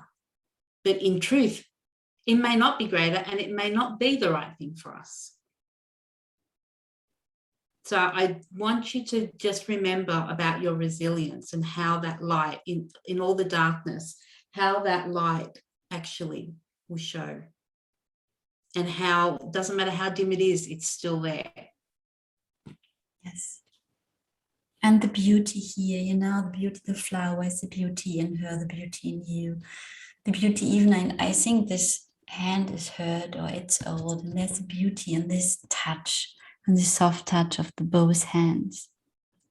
And all this is in you. You just have to liberate that. Okay, it's not that easy. Sorry. No. But you can do that, and you will do that. You're here for that. You will. You're resilient. You will. We have every faith in you, and you are guided and you are supported and you are so connected. Ground yourself to that. Ground yourself in that intuition. Ground yourself in to the earth. And the gratitude will help you ground. Yes. So we send you so much love, Anca. Yes. Please reach out if you need help or support. And as always, we honor everybody's journey, and there's absolutely, no judgment, or we are just giving the messages that we receive. And you're open to, obviously, you're open to these messages as well. You want them. You want a reading, you want guidance. So we send you so much love, Anca. Thank you again for your support. Yes, thank you. So, and just quickly, Jen hopped in. Hi, Jen. Nice to see you here. Wow, it's been a long time. Yeah, hope you're doing fine. Thank you for being with us. And to reread the list, we go on with Pauline, then Katharina, Sita, Karen, and Mel. And Jen, I don't know, we do long readings today. If you want a reading, we do them donation-based. Make a sign, or maybe you're just listening and picking up what is good for you as well. Yeah, I think she said she was happy to have you here. Stick in for a bit. So it's awesome that you were able to come and join us, Jen, and have a listen or whatever. So we go on with Pauline. You have the question of Pauline. Okay, so Pauline wants to know what's next for her. What should she concentrate on next? Okay, you want to start? Okay, Pauline. What does Pauline need to concentrate on next? I've made some big steps in lately, and okay.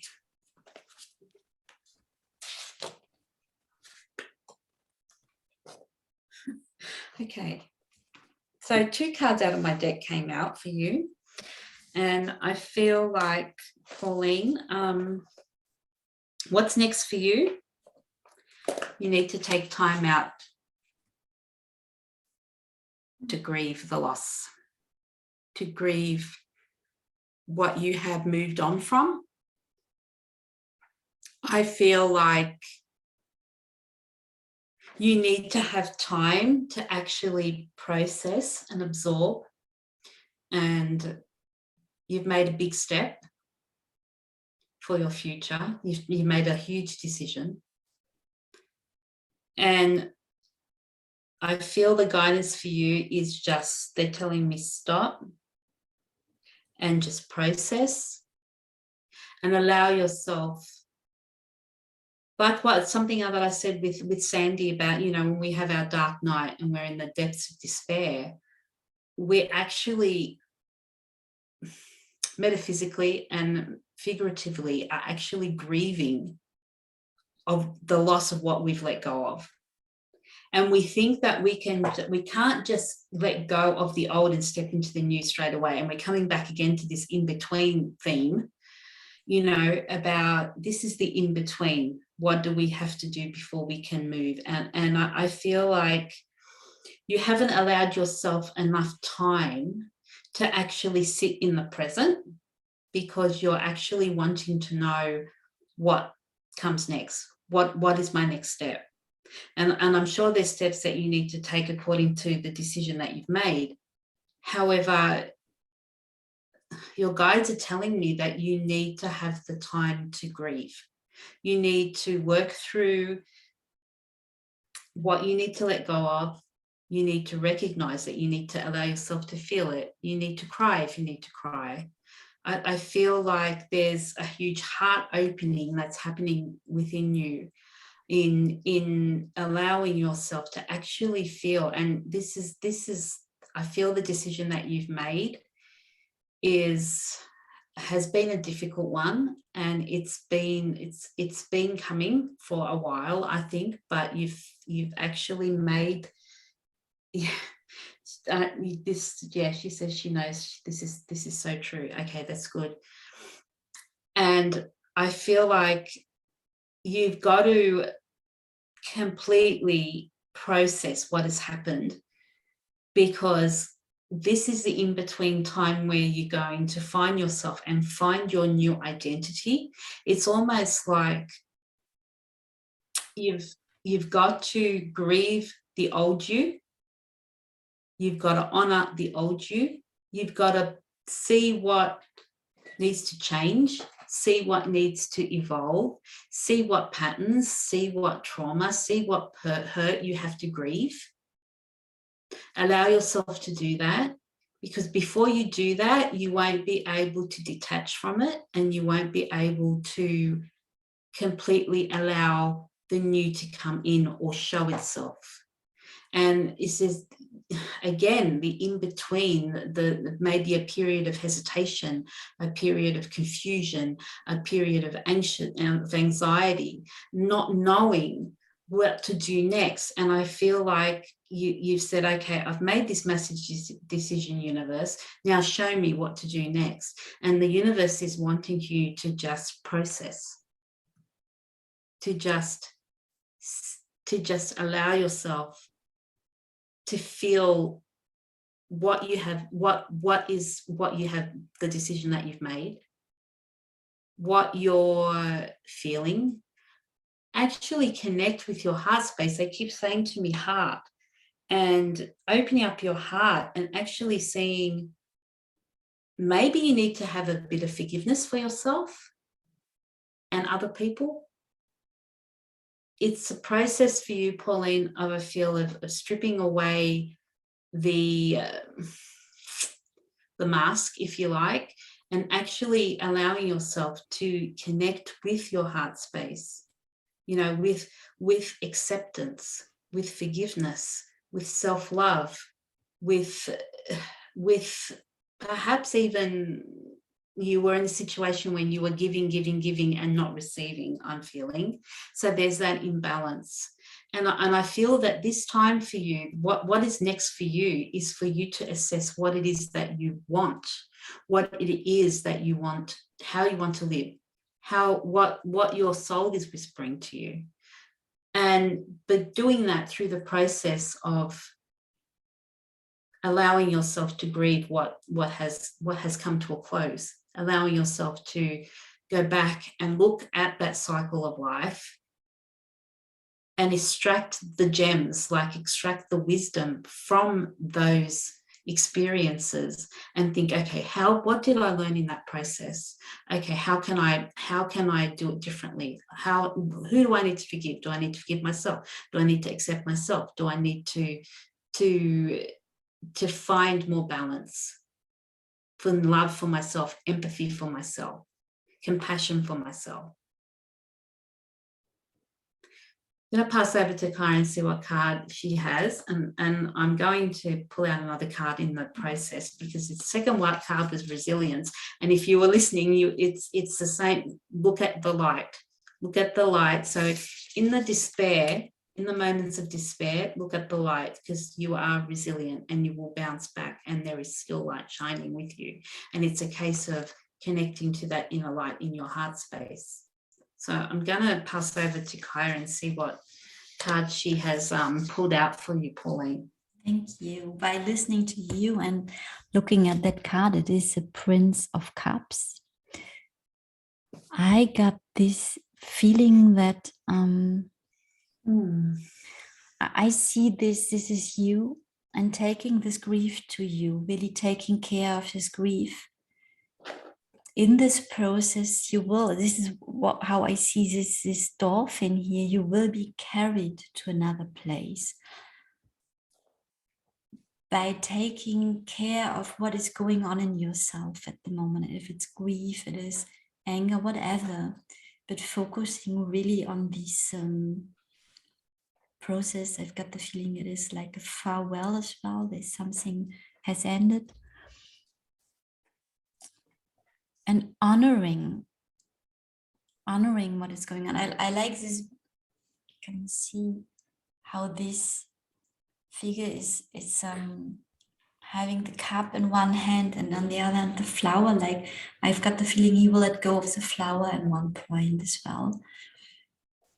And it is not absolutely not focused on the dolphin. The dolphin is carrying him through the water, and water is from the emotions, while this process is taking place in you.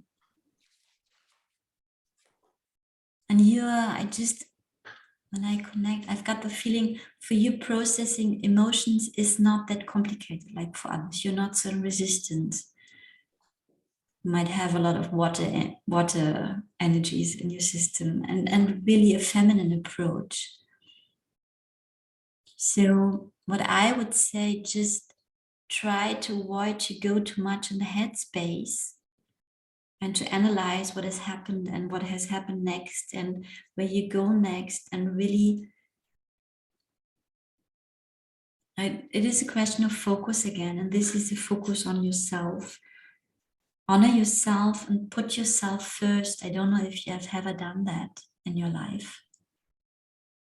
You're a very sensitive person, and I got the feeling you take care of a lot of other people and on our earth as well. Antoinette is connecting with the guides and the... No, I'm just turning on the fan. Yeah.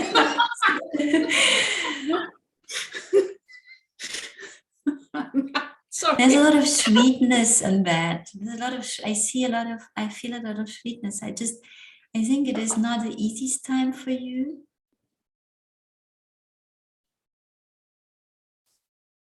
As there is not just the grieving of the actual situation. As often this has triggered a lot of other grievings, old grievings coming up to be seen, to be embraced, to be healed. I see inner child work as well. This is something I see. You're sweet, you're with your inner child as well. You hold her, you can say to her, I'm here for you. And this will carry you to another place. first of all inside you, and then this will manifest on the outside as well. So give to Antoinette and pull another card as well. I was actually just putting the fan on, but Yeah, I saw that. It Almost was so funny because I saw you.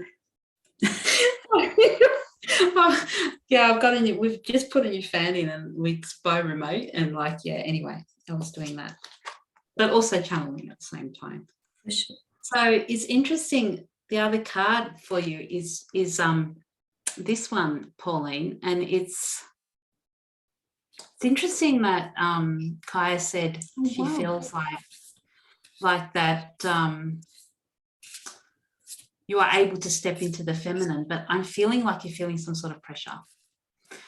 And it's like a squeeze. It's like a really tight squeeze. And I have a feeling it's pressure that you're putting on yourself. It's not actually external pressure. And we know that you have that light that's always going. But I think it's the other side of this card is transformation. So it's if you look at the card, you see again, it's the two sides, and one side is feeling pressure, but one side is feeling transformation. And I feel like this, I would say this is the transformation side and this is the pressure side. But I don't really want to see it as pressure. I want to see it as reflection. I want to see it as allowing yourself to have that time where you're able to grieve the closing of a huge cycle.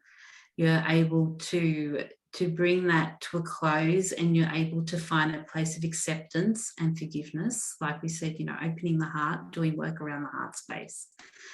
And then going from this reflective state into a transformation of many colors, many shapes, many forms, another identity that you're not aware of, and someone that you don't know, like, finding yourself, finding who you are, finding your authentic self. I feel like your authentic self has been very much under wraps. It has been hidden, you knew it, you knew who you were, but you weren't in a position to show who you were. And maybe that's what this pressure is referring to. But I feel like it's more to focus on the transformation stage, but to get to that transformation stage and that new, because look at the shift in identity between the two sides here. This is the reflective, the divine feminine is she's reflecting and she's thinking and she's grieving, if you want to say, grieving the loss of something. And we are all grieving the loss of our old selves. We are not the same people that we used to be, and we are evolving, and it takes a process and it takes time for us to step into that new person. So again, about the in-between and having maybe some confusion or some resistance or some hesitation or reluctance. It's all normal. It's all part of evolution. It's all part of the transformation. But then the key is to allow yourself to be there, and then to transform, to start the new, to start finding the new, to start rising in your frequency, to start rising in your ideals, to start rising in your individuality and in your spirituality. So, and look at all the beautiful light that is on that side. It's just your soul integrating, I guess, like the topic that we chose, the integration of the soul. Do you have anything more to add, Kaya? Yeah, first of all, Pauline has written that she will go to a dolphin swim this week. Oh, wow.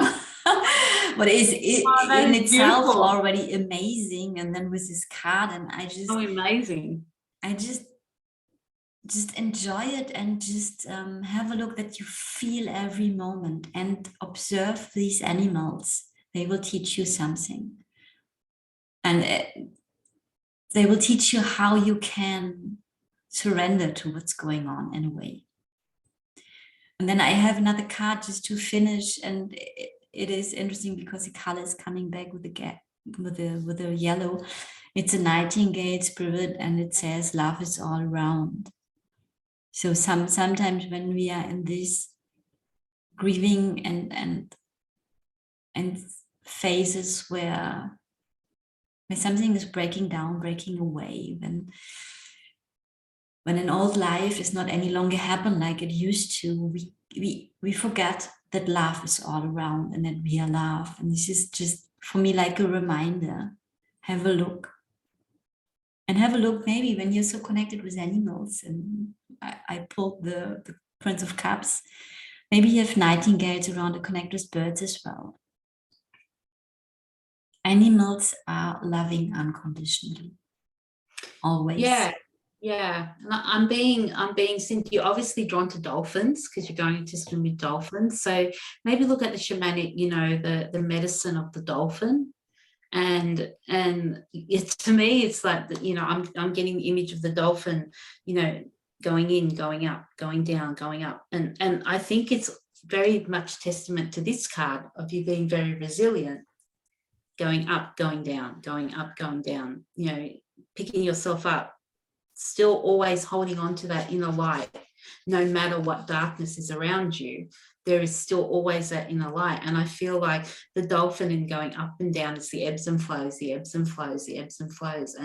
And they're really wanting you to connect with the medicine of the dolphin.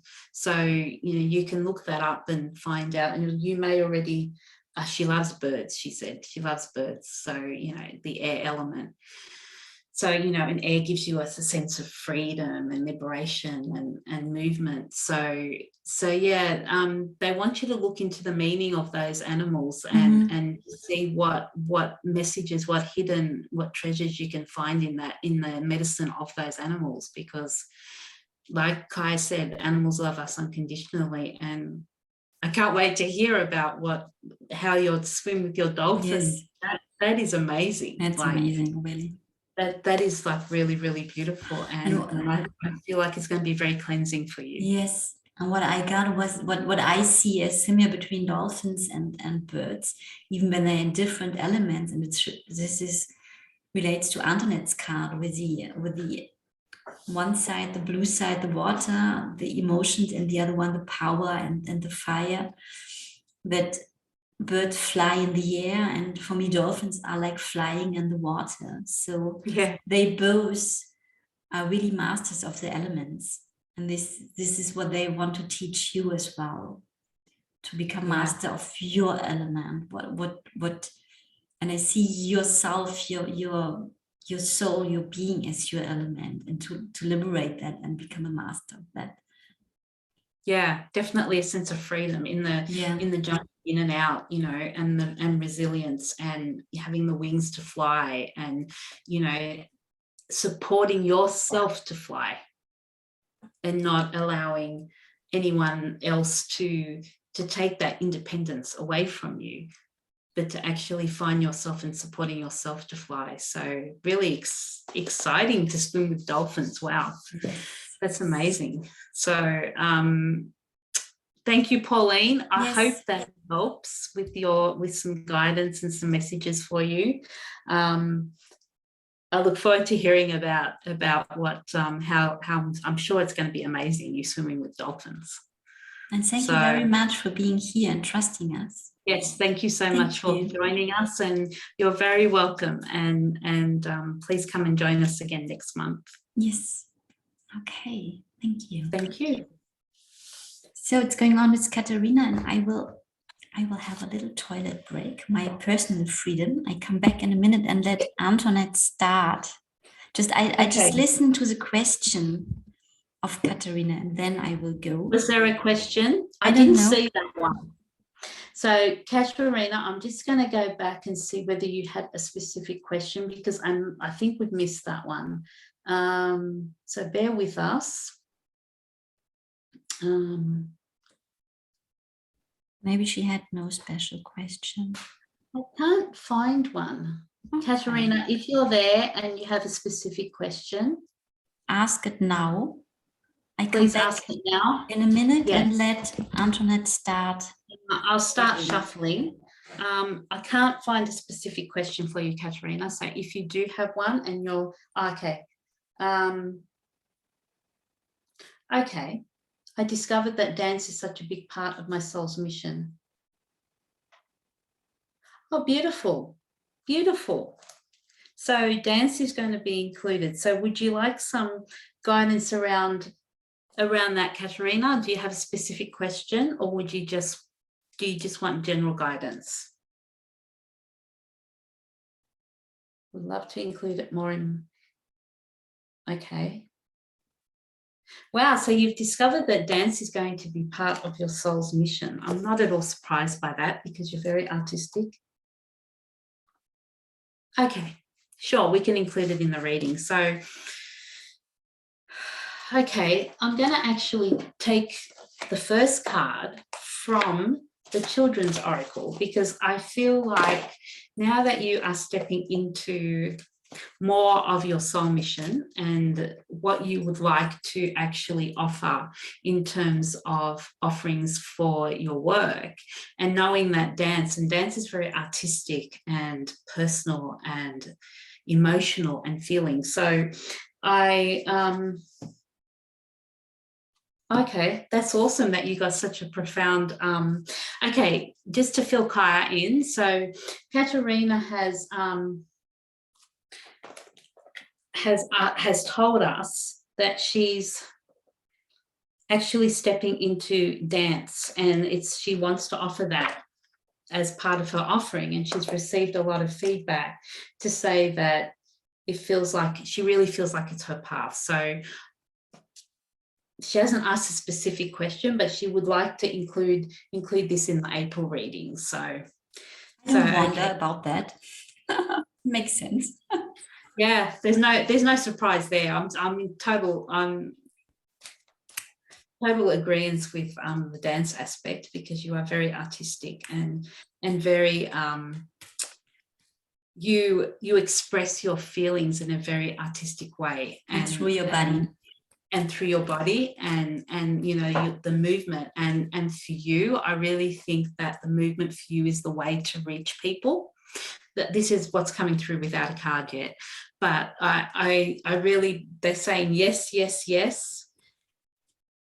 It's energy in a different form. It's an offering in a different form. It's a connection in a different form.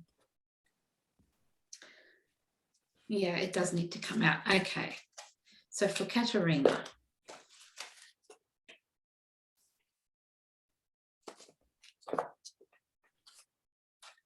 Interesting. So I've used the Children's Oracle because I think it's a really good oracle, a good card.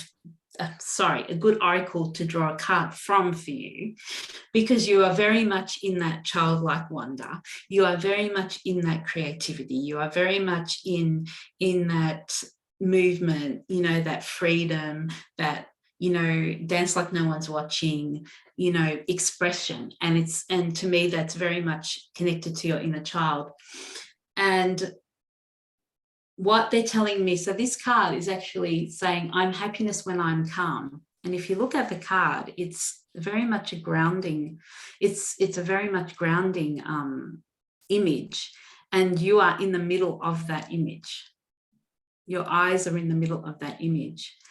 And for you, when you mention about dancing, that is your calm.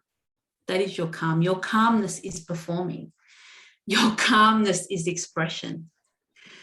Your calmness, to me, Katharina, isn't meditation as such, as in sitting in a space. Hello, Melissa.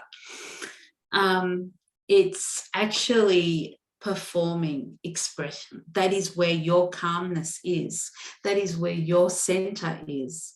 And if you look at the card, your eyes are in the trunk, which means you're grounded, but your eyes are also in the branches, and it means that you are stretching out, you are expanding, you are opening up to different opportunities, you are growing, like you are wanting to build the foundation, a strong foundation, and that's a deeply rooted foundation. So you have a lot of experience in this field.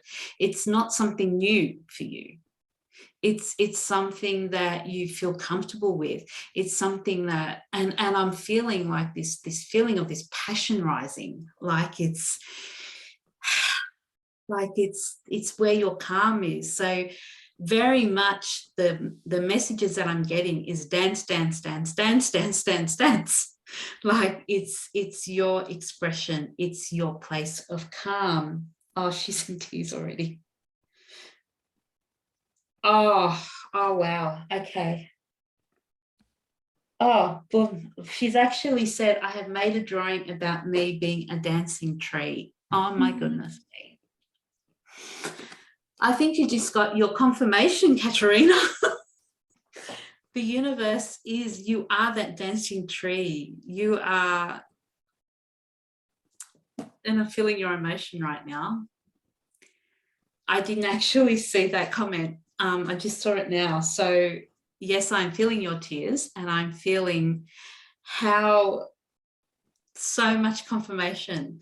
Like, I'm feeling how beautiful the universe is to give you this sign when you have identified yourself, when you have described yourself, when you've made a drawing about yourself as a dancing tree. And for this card to come out for you, that's absolute magic. Like, it just goes to show that your face is in the trunk, it's in the ground, but it's also up here where you can just explore and just be free and just have the liberation. And look at those beautiful colors, like the yellow and the green. So the yellow is the center of your power, your personal power, your self-esteem, your confidence. And then to have the green, which is, the heart space, and it's your love for yourself, your acceptance of yourself, and branching out into all these different ways. And the tree looks a little bit crazy, and I know that you can be a little bit crazy sometimes, and that's a beautiful gift for you, and so much on a personal level for you. You feel everything so deeply and in a creative way. So for you to be able to be a dancing tree, to have that grounding, but then also to have that creativity, to have that stability, but also to have that freedom, to have that security, but to have it your way, to have it the way that you want to have it. So I feel a lot of excitement for you, Katharina. I feel a lot of branching out. I feel a lot of creativity. Yeah, I was really, really drawn to the inner child deck. She finally wants to be with me. Yes, she's always been with you, but you are ready now to bring her out into the world. You are ready to show the little Katharina and what she can do. And yeah, it's a beautiful, beautiful card. And I don't feel like I need to draw another card for you, because it's so resonating for you that it's just, and I feel like the fruits of your labor, like, you're going to reach a lot of different people in many different ways, in many different places. And people are looking for connection. And perhaps some people need to have connection through music. Some people need to have connection through dancing. Some people need to have connection through writing. So you will, connect with the people that you need to connect with, and your branches will be far reaching. That's what I'm receiving. So now Melissa has joined us. Yes, she will say something to you, Katharina. So I think she just wants some attention, because she's not getting any attention from Kaya. No, it's interesting, because what she's doing here at the moment, and this is part of your reading, Katharina, this is really rare. She is sitting on my lap and staying there and purring and not running away.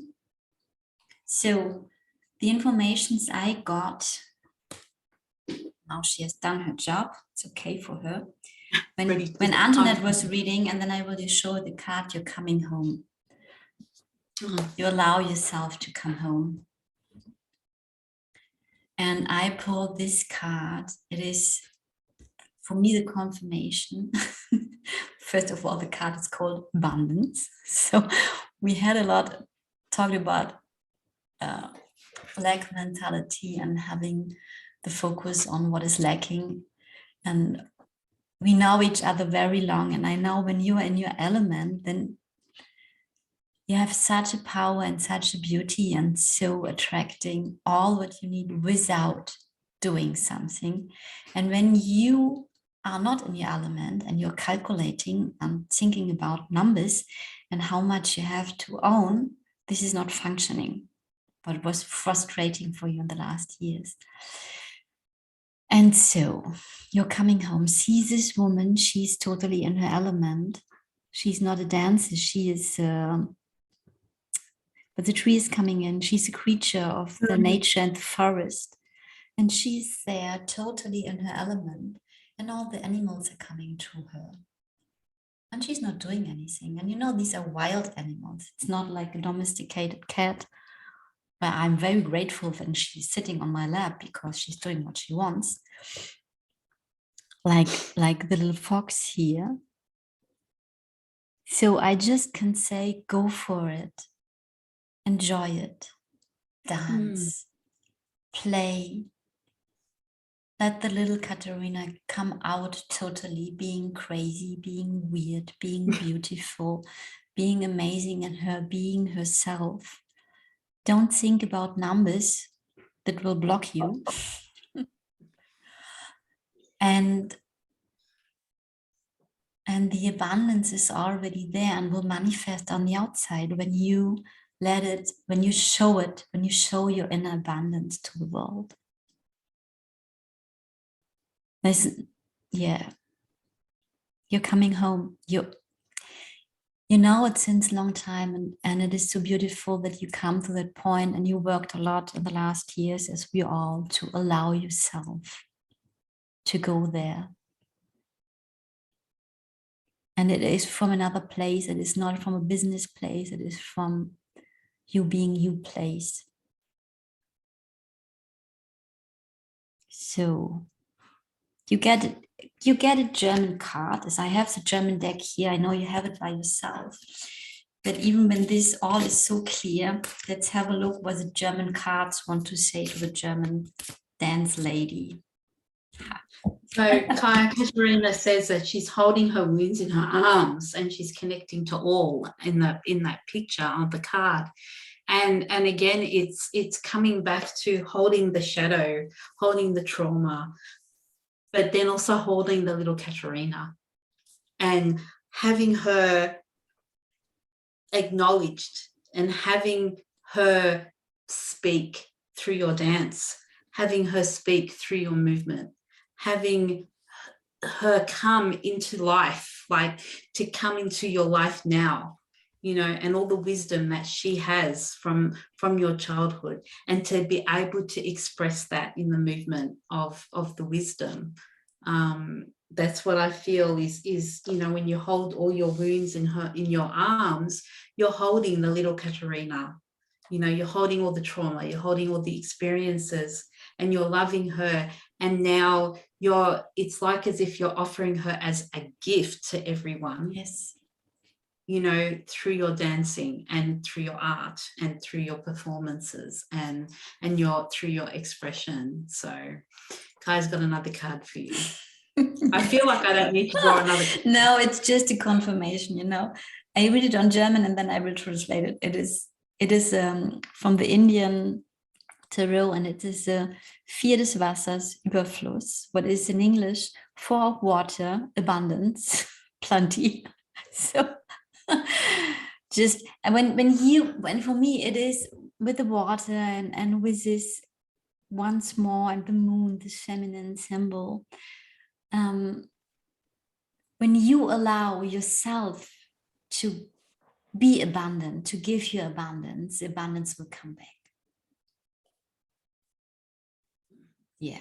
So nothing to add. The jugs are full. The jugs are full of water, and I also feel, Katharina, that in a few past readings, you know, you've been feeling very much in a place of indecisiveness, and uncertainty and confusion, I actually feel like all of that has lifted. And you know, you've connected with this, and it's the richness that you're going to bring through your dancing.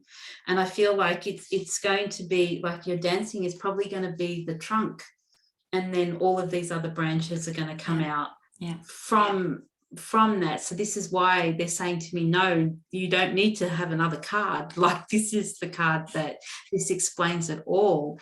And as Kaya said, we will put the pictures of the cards in the comments for you, so you can go back and have a look at them. So please go back and have a look and save those photos. But yeah, it's so significant that, you know, I'm feeling that you've been looking for this foundation for so long, and now it's come to you, and you know that from that you can build so much more. Like, so much more from that will start to grow, you know, will start to ripen, will start to spread, you know, and you will reach so many different other people. So yeah, and also, you know, as I know you very well, that you have, there was, I don't know where you are at the moment, but always a fear to fix on one thing, and you have so many ideas. And for me, it's when you focus on the dance, you don't limit yourself, because this will open so much other things. At the end, it is like the door you open to, I can repeat it, abundance on every level. And abundance not only in money, abundance of you and your life and all what will come together then. So go for that. Go for it. Go for it. Yes, your little one is so happy, and I can feel that little one jumping up for joy and saying, yes, I'm finally going to be seen, I'm finally going to be heard. You know, my big Katharina is going to take me out into the world, and I feel such a sense of excitement and emotion, and it's just really, really beautiful from the purity of heart of your inner child. This is where it's coming from, and you are going to create some beautiful, beautiful, beautiful things. And so, you're nourishing yourself. Yeah. And allow to be nourished as well. Those. Very, very important. Yeah. Thank you, okay, Katharina. Before we pull 3 other cards saying abundance, we leave you with that. We will. I think you get the message. I think so too. Enjoy. Okay. Enjoy. Thank you very much. Thank you, Katharina. We go on with Sita. This one is our long reading tonight, Kaya. Yes, it's a long one. Sita, Karen Ann, and then Mel. Okay. Sita, did she have a special question? I left the total. Yes, she's wanting to know, where am I being led? What does the universe want to convey to me? What is the message that the universe wants me to have? So, okay. You want to start? Yeah, Sita. I shall start with the elemental oracle for you. It's beautiful. Huh? I love that. I love this. Okay. So the first thing I get when I pull out your card is you're doing a balancing act. That's the first thing that came through. So the card is bravery and then oceans. So I think, like I said, this is the first time I've used this oracle.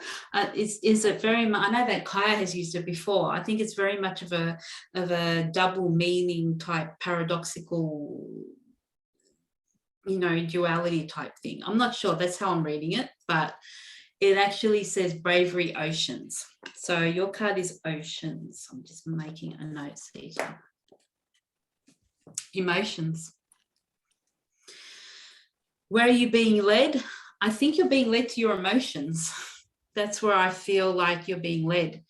And, you know, there's oceans and oceans and oceans, and they're really wanting you to let your emotions flow. That's what I feel is coming through. You know, we have the, yeah, just the picture itself, and she looks like she's balancing. And either you've been doing a lot of work around your emotions, or you're going to be doing a lot of work around your emotions. That I feel like maybe up till now you've been doing a bit of a balancing act, and, you know, trying to balance on the ball in the ocean, and the ball's actually rolling, and the ocean's obviously flowing, and you're like, oh, how do I balance this out? How do I deal with this? And feeling very unsturdy, unstable, not feeling very secure, you know, and not feeling very secure maybe to express your emotions is what I'm getting. Not feeling very secure to flow with your emotions, always wanting to come back to what is expected of you, to what you know, to what the people around you expect of you.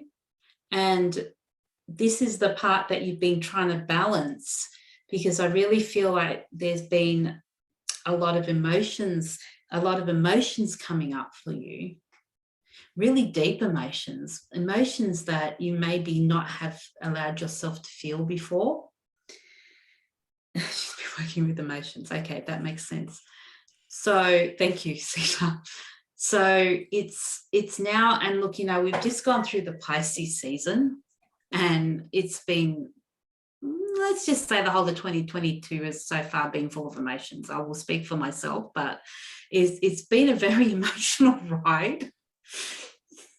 And it's really about connecting to our heart space in ways we've never allowed ourselves to connect with our heart, you know, because we've been afraid for some reason to connect with that emotion. And I know that I've been challenged with it a lot so far this year, and particularly during the Pisces season, where a lot of emotions did come to the surface.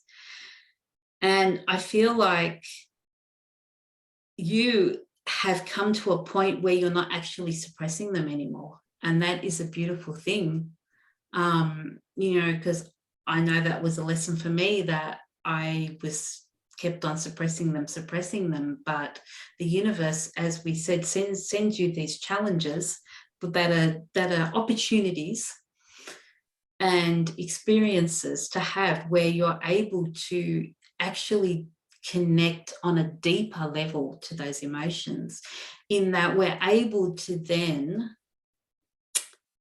how can I say, detach from the pain or detach from the trauma that may be associated to those emotions, and actually bring the wisdom, extract the wisdom from them, for us to be able to move forward in that soul, in that integration, in that higher connection, in that higher wisdom, in that higher knowing, in that higher consciousness. And I'm noticing too that she's getting a bit splashed, like in the picture. So, and sometimes, you know, emotions can splash us, and they can drown us sometimes too, and they can take us, you know, to a different level. But it's amazing that you've been, yeah, okay. I'm just looking at her. She said, yes, it's been a balancing act. Oh, wow. Okay. So I feel like that was a really challenging time for you, Sita, because you actually,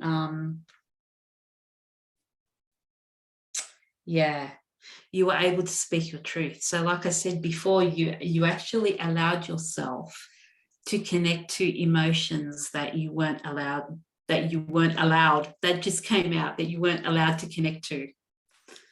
So you've now allowed yourself to connect to those feelings, and it must have been a bit of a, I have a feeling like you had to put up the appearance, like, you know, when your father-in-law was there and he stayed for 3 months, he's gone back now, it was a crazy balancing act. Yeah, you spoke your truth. And I feel like the balancing act was the balancing between how much do I say, how much do I not say. But in this case, it was different because you actually had the bravery, and it actually does say bravery here on the card. You actually did have the bravery to speak. And there's so much blue there, and it's all about expression. And if I look at the top, there's a lot of yellow there. So it's all around your self-worth and your self-esteem. And you were being splashed with all of these emotions, but this time you dealt with it differently. I feel like you didn't deal with it like you normally deal with it and not acknowledge them or not speak them. This time you were actually able to have the courage and the bravery to speak them. And that is such a beautiful thing. And I applaud you for having that courage and that bravery to actually, it's like our shadow when we're so afraid to connect with our shadow because we don't know what we're going to find and we don't know what vulnerability is there. And, it's a case of having the strength and the courage to be actually able to express those emotions. It's one thing to connect with them, but then it's another thing to express them. And it's beautiful that you were able to speak your truth. So definitely, I think the universe wants to give you a little bit of a pat on the back. I feel that you've come so far in being able to connect with your emotions, and that's what I feel like where you're being led, where you're being pushed in actually standing in your truth more, showing your emotions more, expressing your emotions more. It's time for you to get that emotion out of your body in whichever way it needs to come out. Yeah, you honored your feelings. Oh, wow. That is amazing, Sita. That is beautiful. That is beautiful that you were able to let the masks go down. And I make that reference again to my card where we have one mask, one eye in clarity and the other eye shut, but you were able to actually pull that mask down, and that must have been such a huge achievement for you to be able to show your truth in that way. That's beautiful. I'm going to pass over to Kyra and see what information she's channeling. But yeah, honor your bravery and your emotions, and you are really stepping up to the plate, and the universe wants you to know that, Sita. So I'll pass over to Kyra now. I pulled a card from this German Indian tarot deck, and it's 7 of water. It's called Excess. And what I got with this card is, see these, so water is emotions, simply. I'm not a tarot reader, but this is obviously. And at first I was so, what is this saying? But with the informations Antoinette got, I see that you're such a good, organized, well-functioning person, and you pulled your whole family together, your whole life, already as a child and now as well. And what is happening with this allow yourself to feel the emotions, and I think it is just the start of a process that cracks you open. This is what I see in these pots that have broken.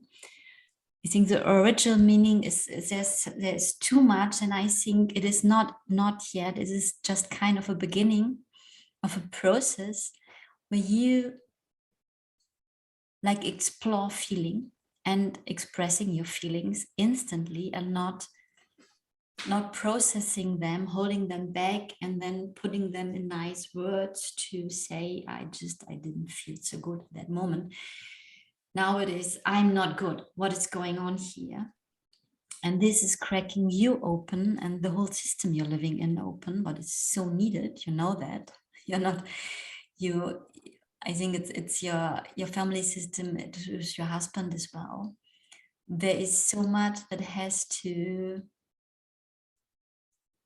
cracked open, and there's so much treasures to explore. I think I have to come back, Antoinette. We had a long chat 2 days ago, and this is maybe interesting for you both to connect with that, because we talked about Antoinette's marriage and that they make so much progress. I hope it's okay to say that, Antoinette. I was so touched how you work with your husband after being 25 years together and learning a whole new way of intimacy and being with each other. And I've got the feeling, Sita, this is on for you if you want that. To say, okay, I'm with this man, who is this man? And give him the chance to stand in front of you and look really again at each other, but true and honest, and choose, do you want to be with each other still? And it is not just your marriage, but this is coming up as well, because it is a huge impact, what is happening through you. And you are a way shower and initiator. You're one of the black sheeps of the family who has decided to end, like we all, yes, the pattern, the path. And in this cracking open is so much freshness and a chance of experience something new. And it is through the emotions. And it started with you cracking open. Just, I don't know what was a trigger, but you had it, and you had the courage to not any longer hold everything together, tight and diplomatic and kind, but in this way as well, as I speak here, holding back what is really going. You opened up. And for sure I think it was highly triggering for your stepfather, for father-in-law, painful and not easy. It had consequences. And I see beauty coming through. So I don't know, Antoinette, if you have another card, I will pull another one. Yeah, I do have another card. Interesting. This one's come out again, gravity. And I feel like what they're wanting you to know, Sita, is so when Kai was talking about shifts in relationships and transformations in relationships, I got the word renewal for you. Mm-hmm. So it's almost like it is painful for everyone. I'm so glad that you are having deep conversations, because that is what is needed. Conversations that come from a place of purity and honesty and vulnerability. And all I can say to you is how refreshing and how renewing it is. And it takes you to a lightness. And I think this is why this card is coming through, gravity, even though it's saying grounded, like a new ground, like it brings you to a new ground, like a ground that you've never stepped on before, a ground that both of you don't know about, a ground coming to a common ground, I want to say, where we are not the people that we were when we first met. We are not the people that we were a year ago. We are not the people that we were 6 months ago. And to find such vulnerability, to find the ability to sit in that emotion and actually express to your loved one, hey, this is how I'm feeling. One window opens another window, which opens another window. And as you start allowing yourself to express that emotion, and the other person does the same, and you give each other both space to express their most deepest desires, or their most deepest secrets, or their most deepest, what the emotions that they've been holding on, having those deep conversations is a renewal. Like this is where the universe is pushing you. And I know that you've struggled with this for a while, and it's not until you come to a place of complete vulnerability and the other one is willing to actually open their heart and meet you halfway and listen to your expression without responding, but with love and compassion and empathy, is the most beautiful thing for a relationship, especially when you've been together for a long time and we're going through transformation. We're wanting different things. we're evolving within ourselves, where we are changing, we are transforming, we are doing a lot of inner work on ourselves, and we are now finding a new dynamic between relationships, and a sense of excitement for what is coming, because it's new. You're not used to having these deep conversations.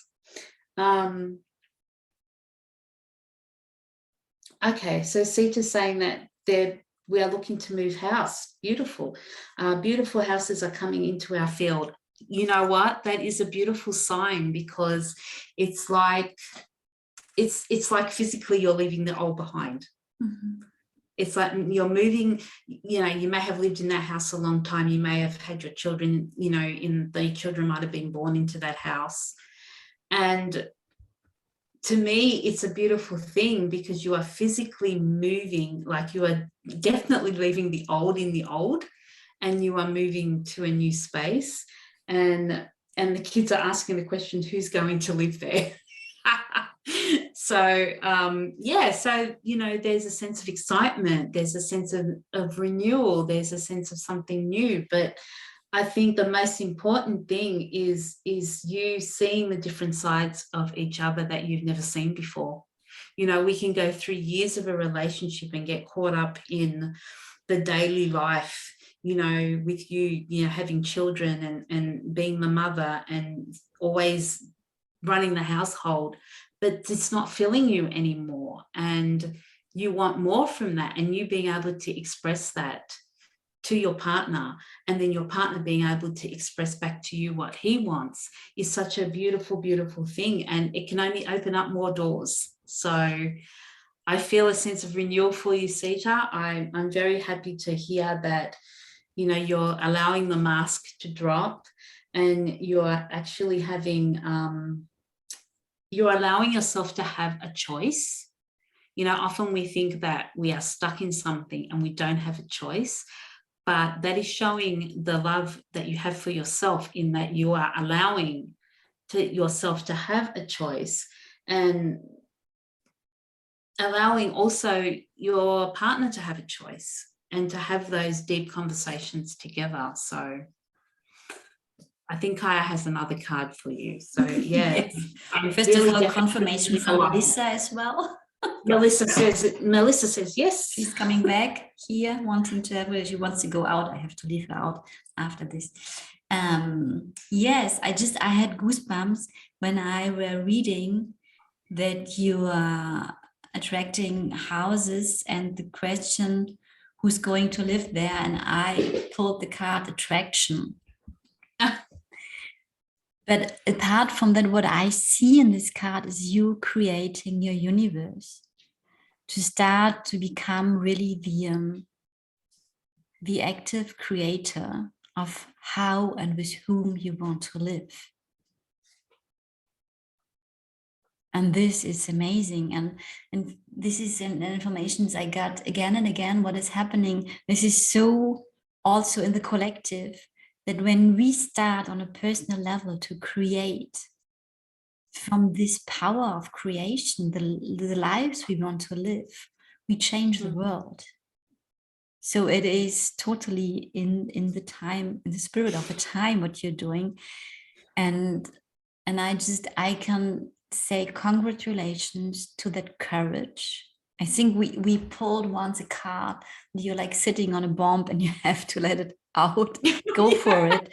And I've got the feeling this is happening now. And this will be, it is already life-changing for you. You can decide with whom you want to live. It is your choice. And others can decide also with whom they want to live. And then you have to go in contact and talk about how you want to live. What is your vision of a relationship, of living together with the children? What is your vision? Your children are not any longer small. If they want to live with you, do you want to live with your husband? How should that look like? Talk. Create it for you. But the first thing is to express how you want to live, to feel it. to crack all these old open. What was stagnant? Yeah, this has to be, I'll go out this water. It was stagnant. It's so good that these pots are cracking. It's almost like it was bursting. And I think, you know, it was some needed. of the readings that we did for you, Sita, it was like, oh, it was like it was really bursting. Like, boom, go for it. You sit on it. Life. You sit on it. It has to go out. And you know, do it. Just do it, like the Nike thing, just do it, like, you know. And so that you had a lot of pushing from the universe. And it's always divine timing, you know, the moment when it comes out. Yeah, and you feel so much lighter for it, like, you know, and you're grounded, you're going to be grounded in that energy now. And I think the important part is that you've realized that you do have a choice. And you know, it's also a limiting pattern when you think that you don't have a choice. And then to have that realization that you do have a choice. I know for me, you know, it was a big, you know, being ill for so many years and not knowing that I had a choice of how to create my reality. When I could realize that I did have a choice, it felt so much lighter. So, and that came from, you know, doing the inner work and connecting to my emotions and looking at what it is that made me feel like I didn't have a choice. But to know that you do have that choice is in itself liberating and very, very, very, very soul integrating your soul, bringing in your desires, your inner desires, your heart's desires. And being held in that and being respected for that, you know. And these things can be very painful when we start, you know, when we start expressing all of our wounding and our triggers and our limitations. But it's the only way to heal from them.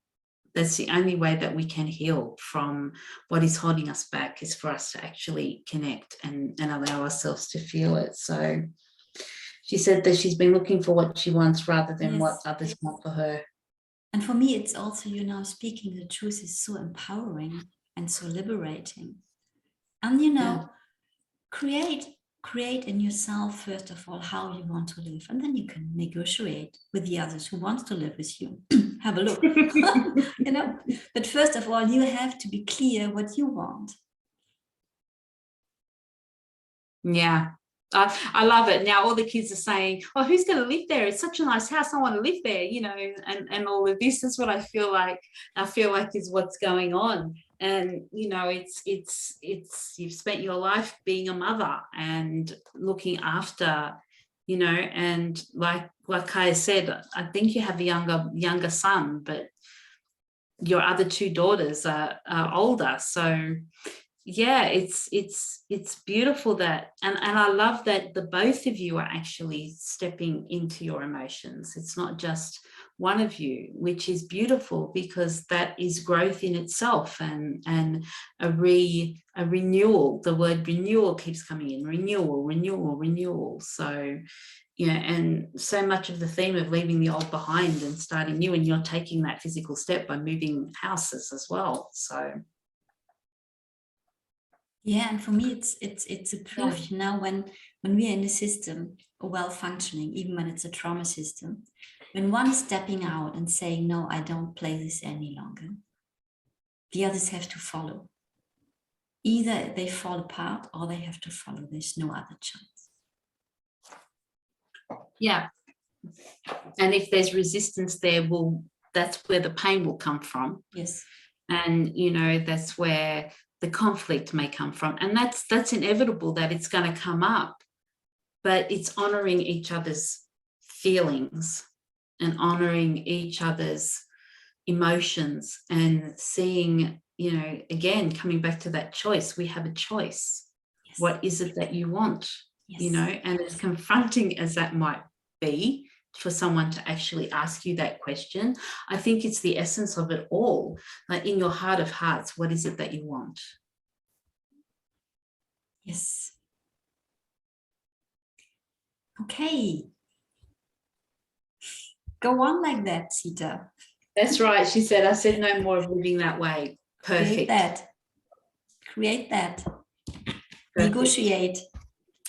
Have a look Compromise. how often they Compromise. will do the dishes, how often they will cook. That's right. Let's set your boundaries. If you want to live here, then you're going to have to do your share. It's not all going to be up to me. Mum's not going to do everything. No, you do other things. If you want to live in this space, then you know what? You've got to do your bit. So, and it's a beautiful thing to teach your children. Yes. And your husband as well. And your husband. He has a choice. You have a choice. Then you weigh. To stay together or not. It's up to both of you. That's right. It's up to both of you. Thank you, Sita. You're welcome. You. I hope that has helped. And all the best. Enjoy it. All the best. Sending you so much love. We're so proud of you. Crack it all open. Crack it all open. So we go to Karen. I will listen to the question and then I will quickly open the door for the cat because if not, she will. So Karen wants to know about her finances and her future. Okay. I come back in a minute. Antoinette, you start. Yes. Okay, Karen Ann, I don't know if you're on. I'll just have a drink of water. Wow, it's been a long reading tonight. Very, very grateful for all of you reaching out and wanting guidance and trusting us to help you and support you in this way. So Karen Ann wants to know about her finances and her future. So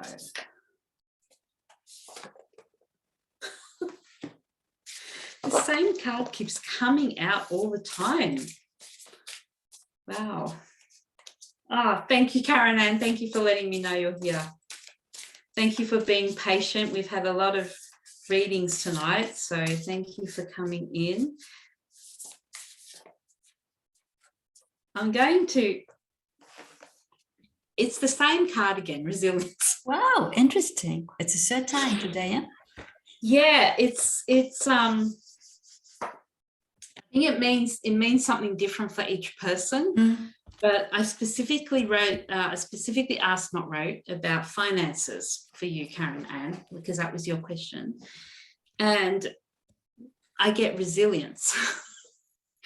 And they're telling me you'll bounce back. And they're telling me that I think you're worried. You're obviously worried about it. And they're wanting you to look at having trust and having faith in that the universe will provide. But it's up to you because you have to have that faith and you have to have that trust. And I think this is where there's a conflict. And yeah, I feel like you're really, really concerned about this. I feel like I need to draw another card out. It's not.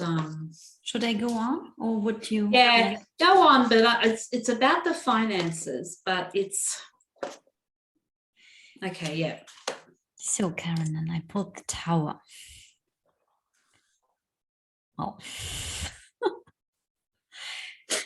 I don't know much about tarot, but we all have heard about Tower moments, and I've got the feeling you already know that something has to break down, that something has to leave your life, that something has really to change in your life. And what I love in this card, I think this is the Eye of Horus, but I see it here as what Antoinette said, have faith that everything will fall on a good place for you. And for me, it's a feeling like in this fear and in this insecurity, unknown as well, where you are at the moment, how this will work out with finances and all this, you hold on structures. This is what we usually do. It's a bit like Sandy, when we feel lost, we try to hold on something on the outside. And at the end, we stay stuck because of that. And what I get with this card is there's really a big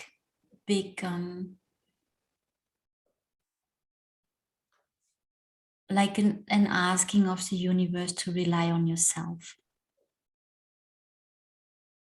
to find the stability in yourself and open up to let go of something maybe you have to let go. Because when you don't let go of that, there's no space for something better.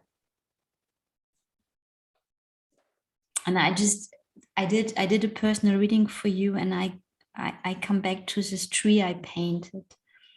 The tree that you are, your real essence is this tree firmly grounded in Mother Earth and blooming, and I think it had miracles in it, opening up a bit like the tree of Katharina as well. And this is connect with that quality in you, and it is not about ignoring the fears, and it's also in between. It's really a big topic at the moment. I think when you're honest with yourself, you know that something has to go, or you have to let go of something and make a new orientation. And you don't want this for this moment of time. And this is where the tower is coming in. It will fall away anyway. And it is kind of your choice. Will it be really a shocking, hard moment, or can you participate in that? So I give to Antoinette because I know she has something, and pull another card. Yeah, and you know, when I pulled out, when this one came out, Karen Ann, they weren't giving me a lot of information, and I felt like I needed to draw another card, which I did. But I feel they're telling me that I need, so this is one of the cards from my deck, and so I need to read you the channel message that actually goes with, I'm being guided that that's what you need to hear, because I feel like there is a very deep sense of worry that you won't bounce back, that whatever this tower moment is going to be, and I have a feeling you have a feeling of what it is, like you know what this tower moment is, and it's actually scaring you, and you think, well, what's going to happen to me? And so they want me to, so bear with me, because they want me to read you the channel message that I channeled when I drew this drawing. So I'll just keep the drawing up there, and that way you can have a look at it and see what comes up in you. So the verse underneath is, my confidence, resilience, and independence subdued. So they want me to read that to you again. My confidence, resilience, and independence subdued. I think in the past, and this is not from the channeled message, but what I'm getting now, you haven't had an independence. Somehow your finances have been, you've been subdued, you've been suppressed. You haven't had independence. You haven't had that opportunity for your own wealth. But I'm going to, I don't know if that resonates, but I'm going to read it out. And I think this is definitely going to help you. And then I'll show you the other card. Resilience is that force within, that light that never truly extinguishes, regardless of what we are enduring or what we have endured. Resilience, confidence, and independence are all linked and complementary to one another. Without resilience, we are not confident, and confidence brings independence. And so does financial stability. It also brings, you know, security and stability and independence. Okay, good. Resilience is that ability, that deep desire within to never give up and to keep shining our light regardless of how dim it may be. Often in our lives, we experience times of total darkness, or at least we may think that. This darkness can take, sorry, I'm just turning the page, many forms, whether it is loss, grief, ill health, anxiety, or depression. What we do not often realize is that experiences such as these call us to struggle. We feel the struggle, but we do not realize that the struggle in itself is resilience. To struggle means we are still fighting, still trying to keep that light burning, however small the flame may be or how low we are on fuel. When something is subdued, it is restrained or dimmed or even muted. There may be times in your life when you have had low levels of confidence, and this has affected your ability to be resilient and bounce back from a difficult situation. There are so many experiences in our lives that will cause us to dig deep and find that inner force which continues to drive us, raise us, and keep us from giving up, or even stepping into victim consciousness. We have all been there at some stage or multiple times in our lives, and we must honour that place or that emotion, but we cannot stay there. Resilient takes courage. To be able to keep that flame lit in times of darkness is a challenge for us all. When you are feeling restricted or defeated, know that the light within you will always be there, regardless if you are unable to feel it, see it, or connect with it. That resilience is your divine connection to your source, the very essence of you, the reason why you are here and the reason why you can feel. A resilient heart is an open heart, one that learns from life, explores all possibilities, and keeps the light constantly flowing. Connect with that inner force, that inner light, and know that no matter what, your light is there for you to shine. So I know that's a long message, but they were very specific in telling me that I had to read it to you. So I'm feeling that you don't think you're going to bounce back. And for a lot of us, if not all of us, financial stability is an indication of how good our life is. You know, if we're financially stable, we can relax. If we're financially stable, we can live our truth. If we're financially stable, we can have our desires. But the other card was inner core. So very much related, go and connect with that light that is in your inner core.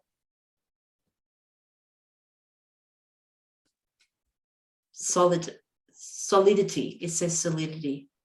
So look at the beautiful dove coming out of the middle of that.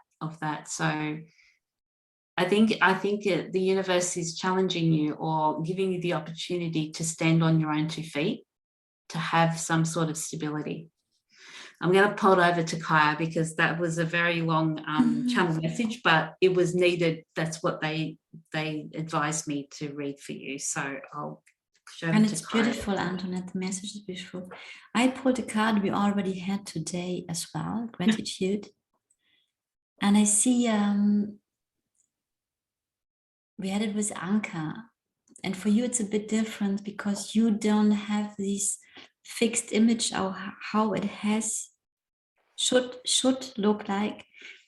And I think the invitation is a bit similar. It is like you are in this fear at the moment, scary, and this makes you focusing on, I don't have enough, or this will fall away, what will be then? And when you open, include that, don't go, and I have gratitude for this and this is not existing, but open, okay, here is what I'm afraid of, and what else is there? What can I be grateful for? This will, it is an equal effect. This will open you up, that the universe can bring you other possibilities. I hope this makes sense. So it is often when we are in fear that our focus is very much on the fear or on the lack, and this point as well. So there is not enough money, or there's something changing, I will not have, how can I handle that? And we don't see what else is there. And for me, it's really not about shifting the focus to, I have gratitude to this, but to open, this is there, I feel the fear, I have this anxiousness that I don't have enough money, and open up to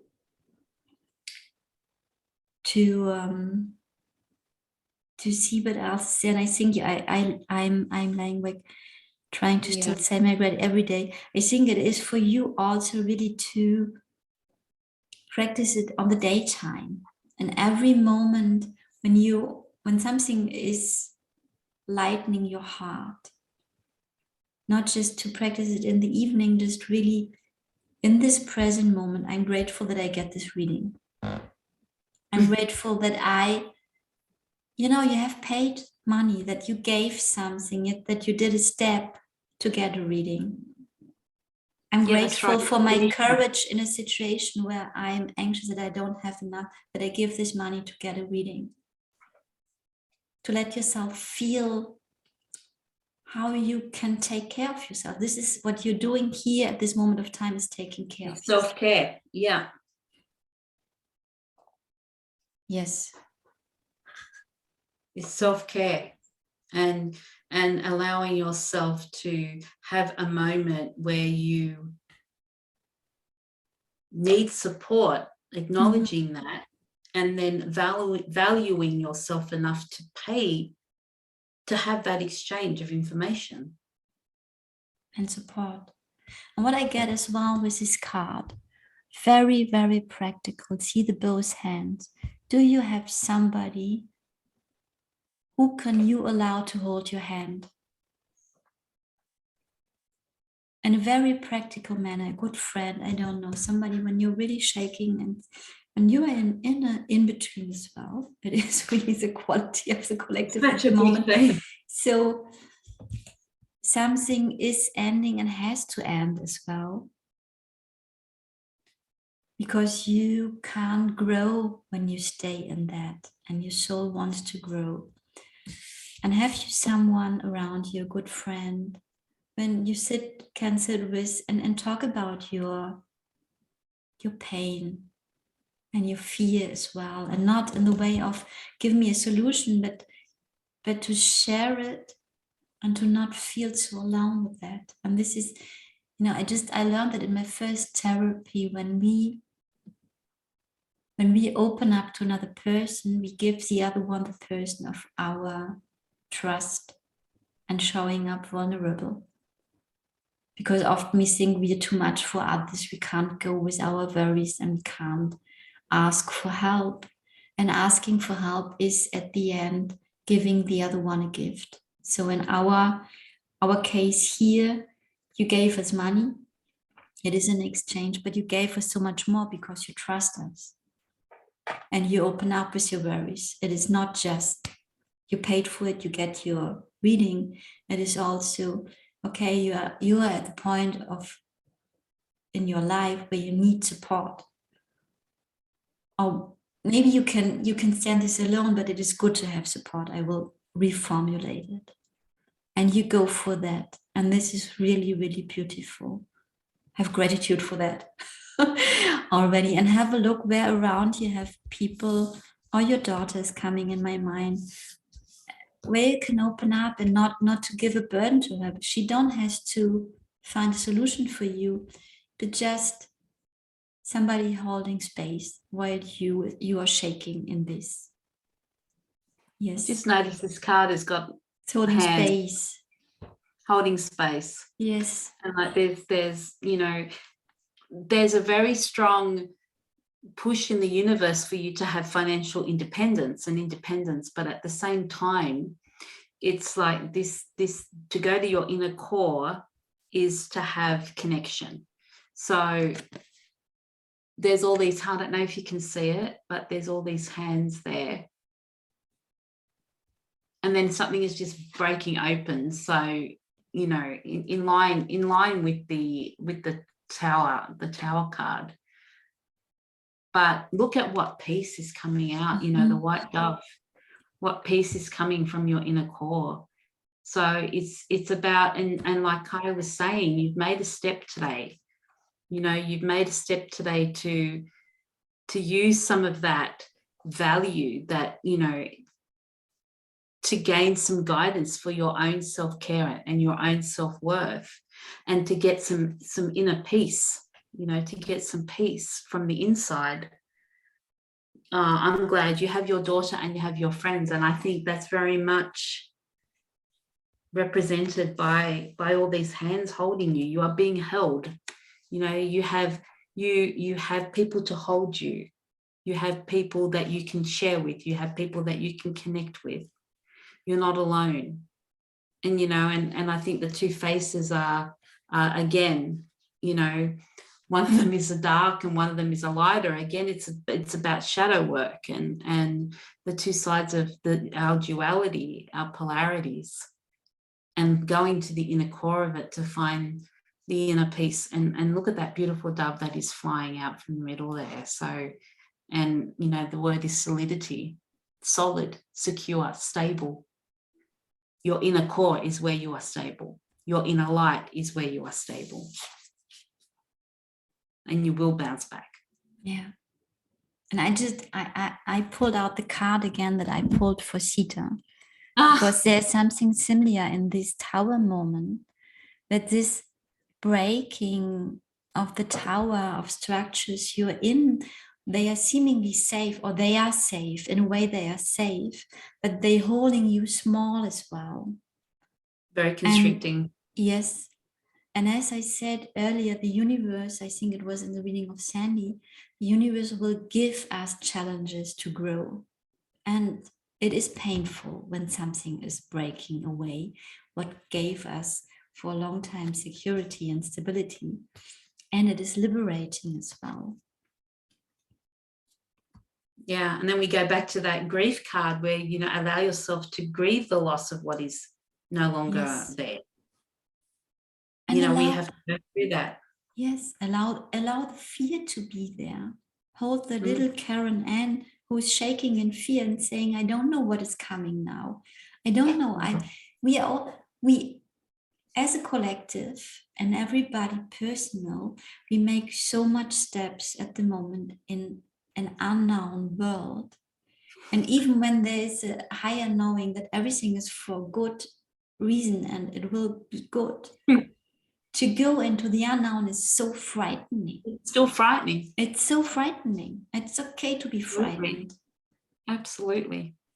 It just even we do know it's for our highest good. Like I said, it's like, okay, but I know this is for my highest good, but this is pretty shit right now. Like, it feels, you know, yes, it feels not and good. you know what? If it is, it is. If it is, it is. You know, and she said that the dove is a huge symbol for her. And I love that because it's a huge symbol for me as well. And to, you know, to have that dove fly out from that inner core, to me, that inner core is, you know, look at all the yellow there. It's your solar plexus. It's your inner self. It's your inner core. And then to have that piece just flying out free and liberated. There's a lot of common themes tonight in the readings, as always. But so I think, Karen Ann, with the worry, I can understand it. I know it. I feel it. I've felt it. We all have felt it. And it's really, really hard for us to surrender and let go and say, okay, we're going to be all right, you know. But I think I go back to the original thing that I said, that about having faith. The universe is really asking you to have faith and trust. And what comes to my mind, a really practical thing, what I did a lot as well in phases of where I felt so desperate. When you're lying in bed with these worries, take another cushion, take it in your arms, and imagine this is a little Karen Ann, and she is allowed to be worried. And there is always in ourselves a mature adult part, and let her be helped. This, instead of making circles, let this part of you that is aware that you can stand the situation, hold the other part. And acknowledge and talk to her and say, I see you, you have the right to be frightened. It is frightening. Okay. And I am here and I'm listening to you. I hear you. I hold you. I will not leave you alone. Have a look. Really, this is inner child work, and I did it a lot, and I can highly recommend it. Really, imagine. I had I think over a month, my little one binded on my body all the time with her head on my heart. I had her always with me when she was so desperate. Afraid. Yes. She just wants to be held. Yes. That inner child just wants to be held and acknowledged and witnessed. And this may go back to some, you know, childhood trauma or experience where you weren't held. He always does. And now is your time for you to acknowledge that. And inner child is also a very big theme for tonight, through the other readings as well. Yes. Yeah. Wow. Wow, Karen Ann. You are held. You are held. Yes. You are not alone. You are held. No. Just I will post this inner child meditation. Maybe I do it as a link for everybody. Have a look. You can listen to that in the evening as well. It is beautiful too. When we really worry and don't know, to be in contact with this part of us and be in contact at the same time with the other part who is always strong, because it's natural. It's not this masculine overacting. I have to be strong. It is a part that is whole. It is a tree in you, but is always there, even when another part is shaking for that. And to have the both, it is like opening up and have the whole spectrum. You're not only the shaking part, and you're not only the strong tree. You're all of that and much more. All of the in between as well. Yeah, there are many colors, there are many shapes, there are many forms, and we're not one extreme or the other. We are parts. We are equal parts of both. And I will definitely listen to that in the child meditation. Yes. So I will post it in the comments for everybody. Then you can have a look. Everybody who it's very much need it. It's a good one. Yeah, very much witnessing. It's witnessing that inner child that was not heard, seen, or did not have a voice. So, and that's where a lot of the fear and the worry and the anxiety comes from. So, yeah, very helpful. So look out for that in the comments. And yes, I'm going to listen to it too, Karen. So I hope that helps, gives you some sort of guidance about your future, about your finances and where you're at. And thank you again for your donation and for coming and trusting us.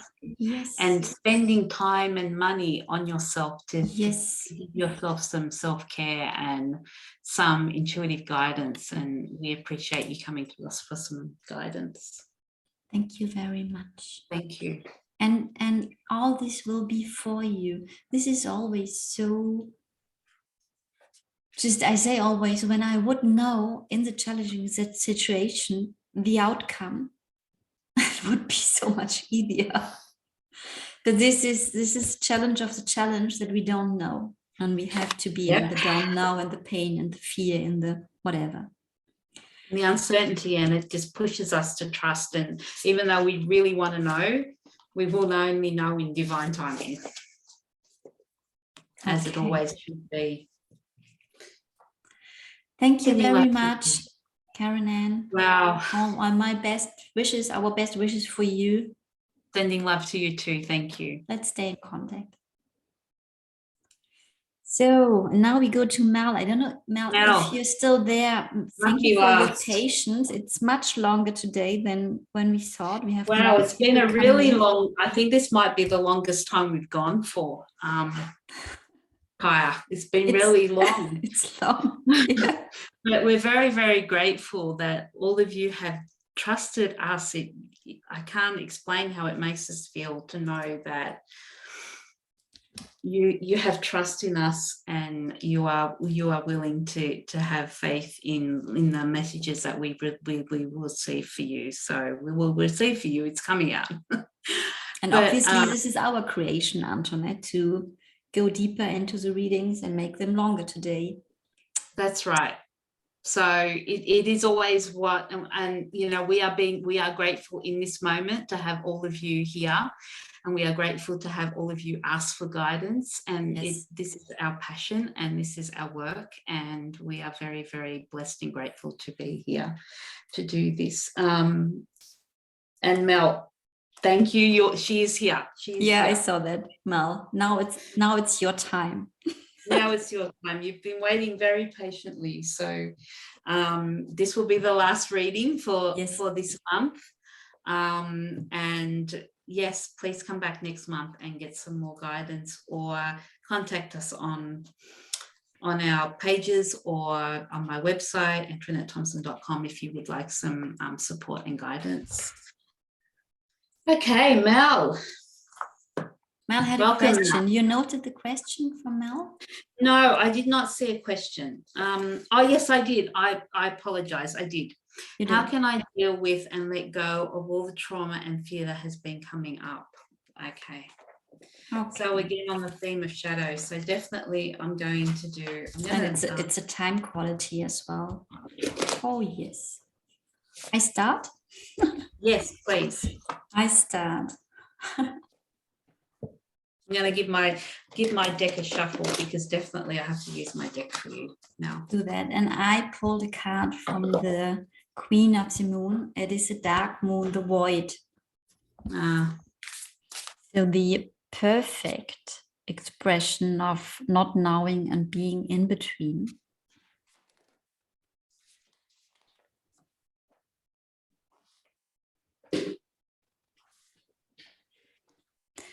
What I get when I see this card, that you're in preparation, but you don't feel it, you don't have knowing, and I know you channel, you're very connected, but you don't get information for yourself at the moment.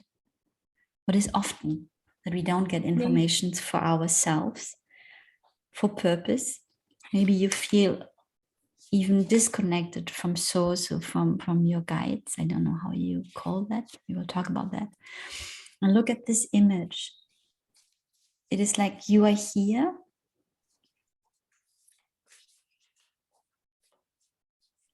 Like in a waiting position, waiting. It is even, yeah, I think waiting is a good word. That you get a sign, that you get an information. Impatient, with not so much trust. And this drives you crazy. Or you drive yourself crazy. And it is, what is needed is surrender. I really get the information. You will not get hints. And I'm curious how much hints Antoinette and me will get for you. Because when the universe says no, there's a no. But I can tell you that there is something in preparation. You are in preparation for something. And it is needed that you don't know what it is. So you can get mad and trying to know it, or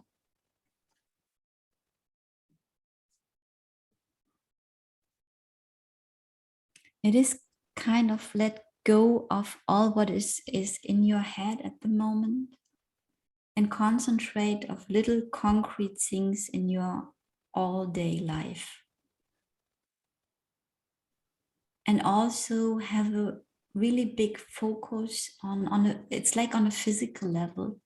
What makes your heart dance? I don't know if you like to cook, if you like to experiment with new recipes. You live in the south of Germany, so it's still very cold there, so gardening is not an option at the moment, and nature not so much, because this is something I think that helps you to be in the present moment. It is a big invitation to be in the present moment. This is what I get. I even don't know if it is so much about trauma, or maybe the trauma is, it is a bit equal, seem like for Zahra, the first reading, I don't know if you, I think you were already there, to let go of control. I give to Antoinette, I will pull another card. I hope this is already resonating. Okay, Mel. I'm feeling a real heaviness when I tune into your energy. Yeah, she says she's in tears. As I say, I feel a real heaviness. I'm very much feeling your fear.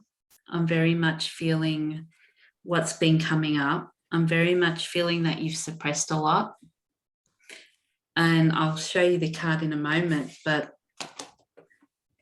I've drawn 2 cards from my deck, because my deck is, like we said, about shadow work and dealing with our triggers and our fears. And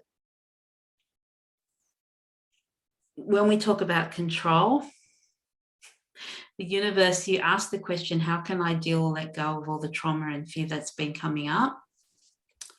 You have to be vulnerable. The card vulnerability is coming up. And I feel that all of this fear and all of this trauma and all of these patterns and all of these triggers and wounds and limitations and blocks and are coming up. They always come up for us to be able to witness them and clear them and find the wisdom within them. And if you look at the drawing, it's like you being a bare tree in the light of the moon. And again, we have the light and the dark, the shadow and the light, the yin and the yang, you know, and it's the light of the moon is actually showing the vulnerability of the tree. It's showing that the tree has no leaves. It is bare, it is naked. It is showing itself to the world. And from my own experience about trauma and fear, which I have had a lot of in my life, the only way that I could start healing it was to be vulnerable and to allow myself to feel it, allow myself to go into the suppressed emotions that I had not experienced, allowed myself to experience.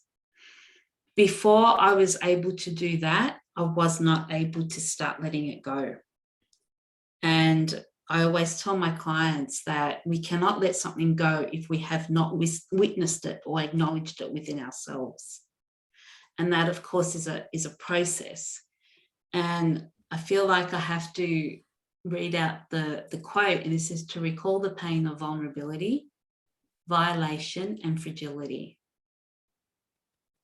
And I feel those words are really important for you, Mel, because I feel like they're at the core of your trauma.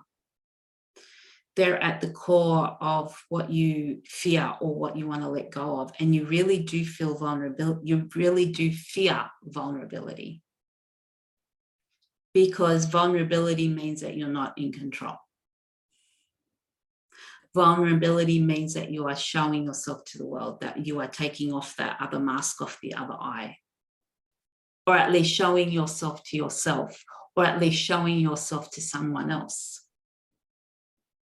And often we don't show ourselves to ourselves.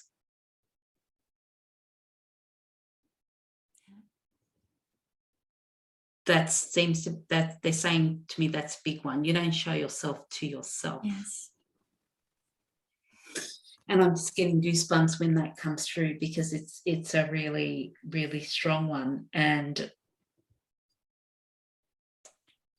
that makes sense, yeah. So from my own experience and, you know, me creating this deck, it was all about my pain and how I grew from my pain. And I really believe that pain is where we grow, but we are so afraid. We are so afraid of being vulnerable. We are so afraid of being judged. We are so afraid of not being accepted. We are so afraid of being abandoned. So we put the mask on. We keep the Band-Aid on, because when we take the Band-Aid off, we don't know what we're going to see underneath. Is the skin healed?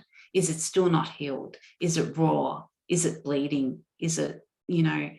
So very much so when you ask, how can I deal or let go of the trauma? The card is vulnerability.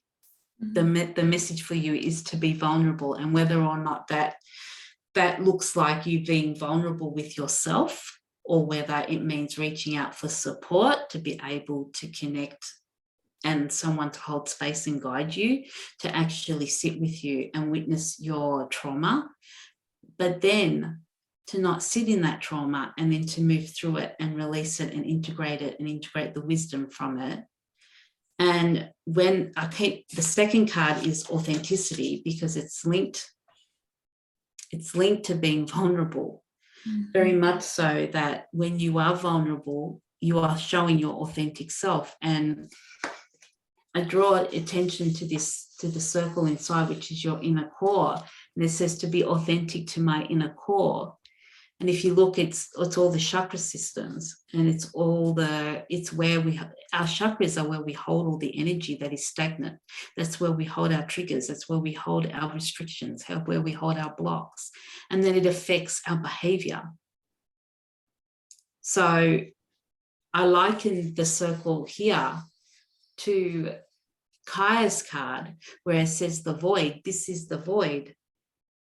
The void is the center of your core that is only visible if you are vulnerable. It's so interesting with these three circles. The black one, the one filled with a tree, and then the white one. Yeah. And this is the moon shining the light on the naked tree, and the tree feels naked and vulnerable. But that's what authenticity is. And that's what soul integration is. To integrate every part of our soul into our human self, into our being. And in order to let go of the trauma, we need to address it. We need to witness it. We need to hold it. Again, inner child. I don't know what trauma you've experienced, but I feel that there is some there. And the universe is telling you it's the time to now connect with it. Allow yourself to feel it. We can only let go of something when we allow ourselves to feel it. And the fear coming up around it is normal. Feel the fear, allow the fear, recognize the fear. I had so much fear when I first started my journey and started to speak about my trauma. I had so much fear around it that then I knew that I had to share my story, because my story was going to help other people share their story, and so on and so on and so on. And for you, it was already a healing step to share it. So this is what I get when I listen to you and connect that Mel, when you start to talk about what happened to you, so when you show up vulnerable, the first step of healing is taking place already by giving yourselves permission to share. Absolutely. And to make another experience. And also me, without knowing what happened, but what is clear, you were not seen and heard when you were a child with whatever had happened. There were nobody.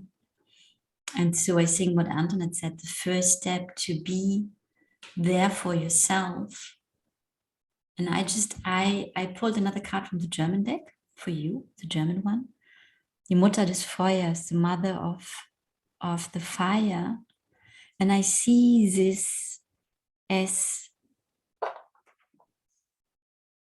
you can have the loving mother you never had, who is there and listening and is grounded in herself.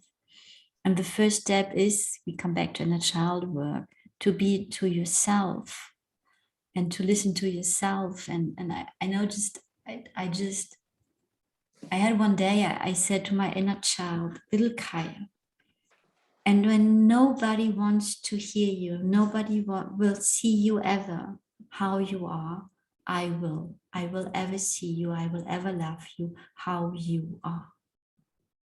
With all your trauma, your brokenness, your weirdness, your uniqueness, your loneliness, I will see you. And yes, as a first step, to be this loving mother for yourself you never had in the real world. And we all, on the soul level, we have chosen our parents. So the mother you had was a perfect mother, and she gave you what she could give you. She is already, we have this trauma in our ancestor lines. She couldn't give more than that. And she didn't want it to hurt you. She didn't want it to not be there for you. But for what reason ever, she was not capable. And this is what is then our job, to be the best loving parent to ourselves we could be and we ever have wished for.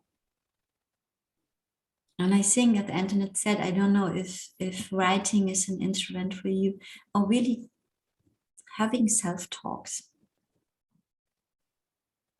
Let the little Mel talk and express what she has experienced and how hard it was, and that nobody was there in this moment. And the trauma itself, or the moment of traumatizing, was terrible, but even more terrible was to be alone with that at an age when it is not okay to be alone with that. Mm. And how amazing she was to survive it, to cope with it, to create all these coping mechanisms that are blocking you now. But she was amazing. She saved her life because nobody else did it. To honor that as well. To honor that, yes. that bravery and courage. Yes, and creativity and power. And awareness, the level of awareness, and yes. to know that, you know, Mel has written a few more comments, and I know that, you know, I've been doing a lot of work around trauma, around, you know, myself and generational trauma, and you've mentioned about alcoholism and drug use, and trauma is not the event that happens to us. Trauma is the behaviors, the circumstances that come as a result of that trauma, yeah. The way that it affects our nervous system, the way that we cannot regulate our nervous system. And it comes often from a place of not being witnessed, or not being held, or not being believed, or not having someone witness that trauma for whatever reason it may be. And obviously you have experienced a lot of trauma from a very young age, and that is stored in your body. It's stored in your chakras. So the way that I let go of it all was speaking my truth. I wrote poems around significant events in my life that were very traumatic. You may not be a writer. It doesn't mean you have to write poems, but I also had a conversation with people and you can write letters and not send them. You can write letters to just express that trauma. This is a way for you to be able to let the fear go and the trauma go, is to actually express it, get it out of your body and put yes. it on a piece of paper and burn it. I did a lot of rituals where I used to actually write a lot of letters, or especially around full moon time when I wanted to release things, I would write a list of things and I would then burn it and offer it up to be transmuted into light. So that's a very practical way of actually, so that, you know, the way to release this trauma is to actually get it out of your body, because it is actually stored in your nervous system. Because the trauma is not the event, it's how it has affected your mind, body and soul, and how it's being held in the body. Yes. So, you know, and having that trauma around your father obviously could not deal with his life. He was not regulating his nervous system. And I think it was a father of a mother who was alcoholic. Oh, she had an alcoholic father. Okay, right. Sorry, my mistake. Sorry, no, but just you know, Mel is German. A generational thing. Yeah, and Mel is German, and the parents of your parents were traumatized by a terrible war. All our generations in Germany, we have this war trauma. That's right. And it's the coping mechanism. Yes. Yeah, it's all right. Sorry, Mel. It's okay. I misread.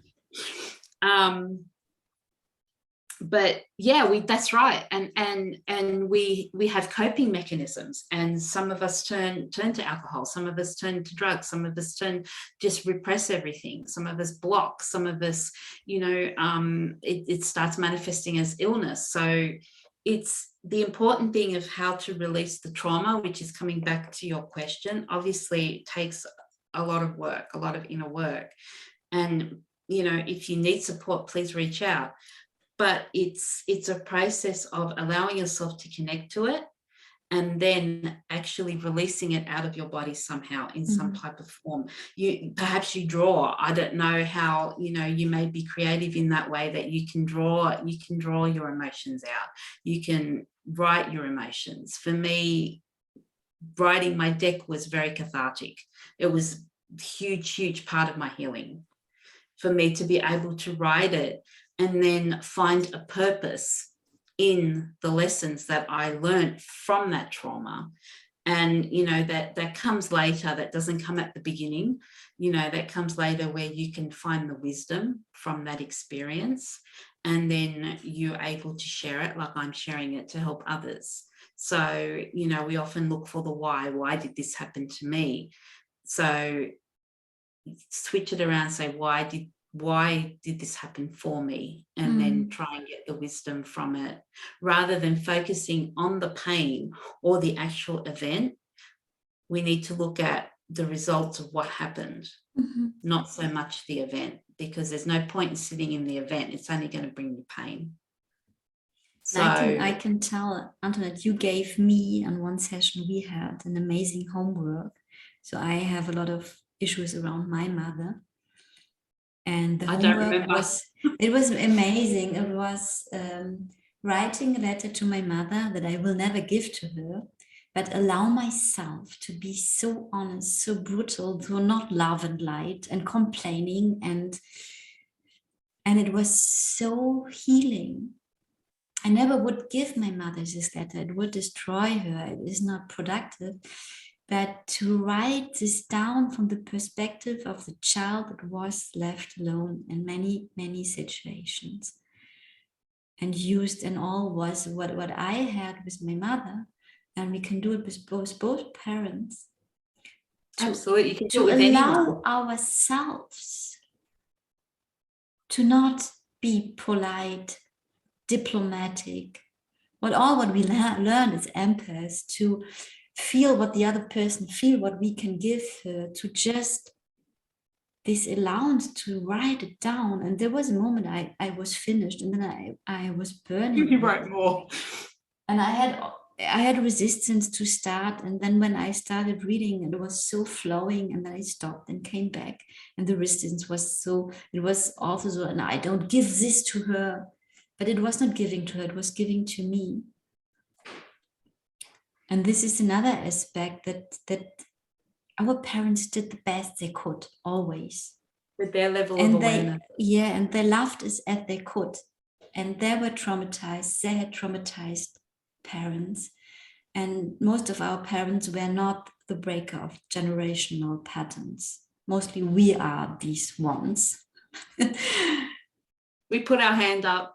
Yes, and before we can forgive, it is good to feel the anger as well, and the desperation and heat and hate maybe as well, to allow the little one to stand there and say, fuck, and stamp her feet. You were not there for me when I needed you. You're a shitty mother.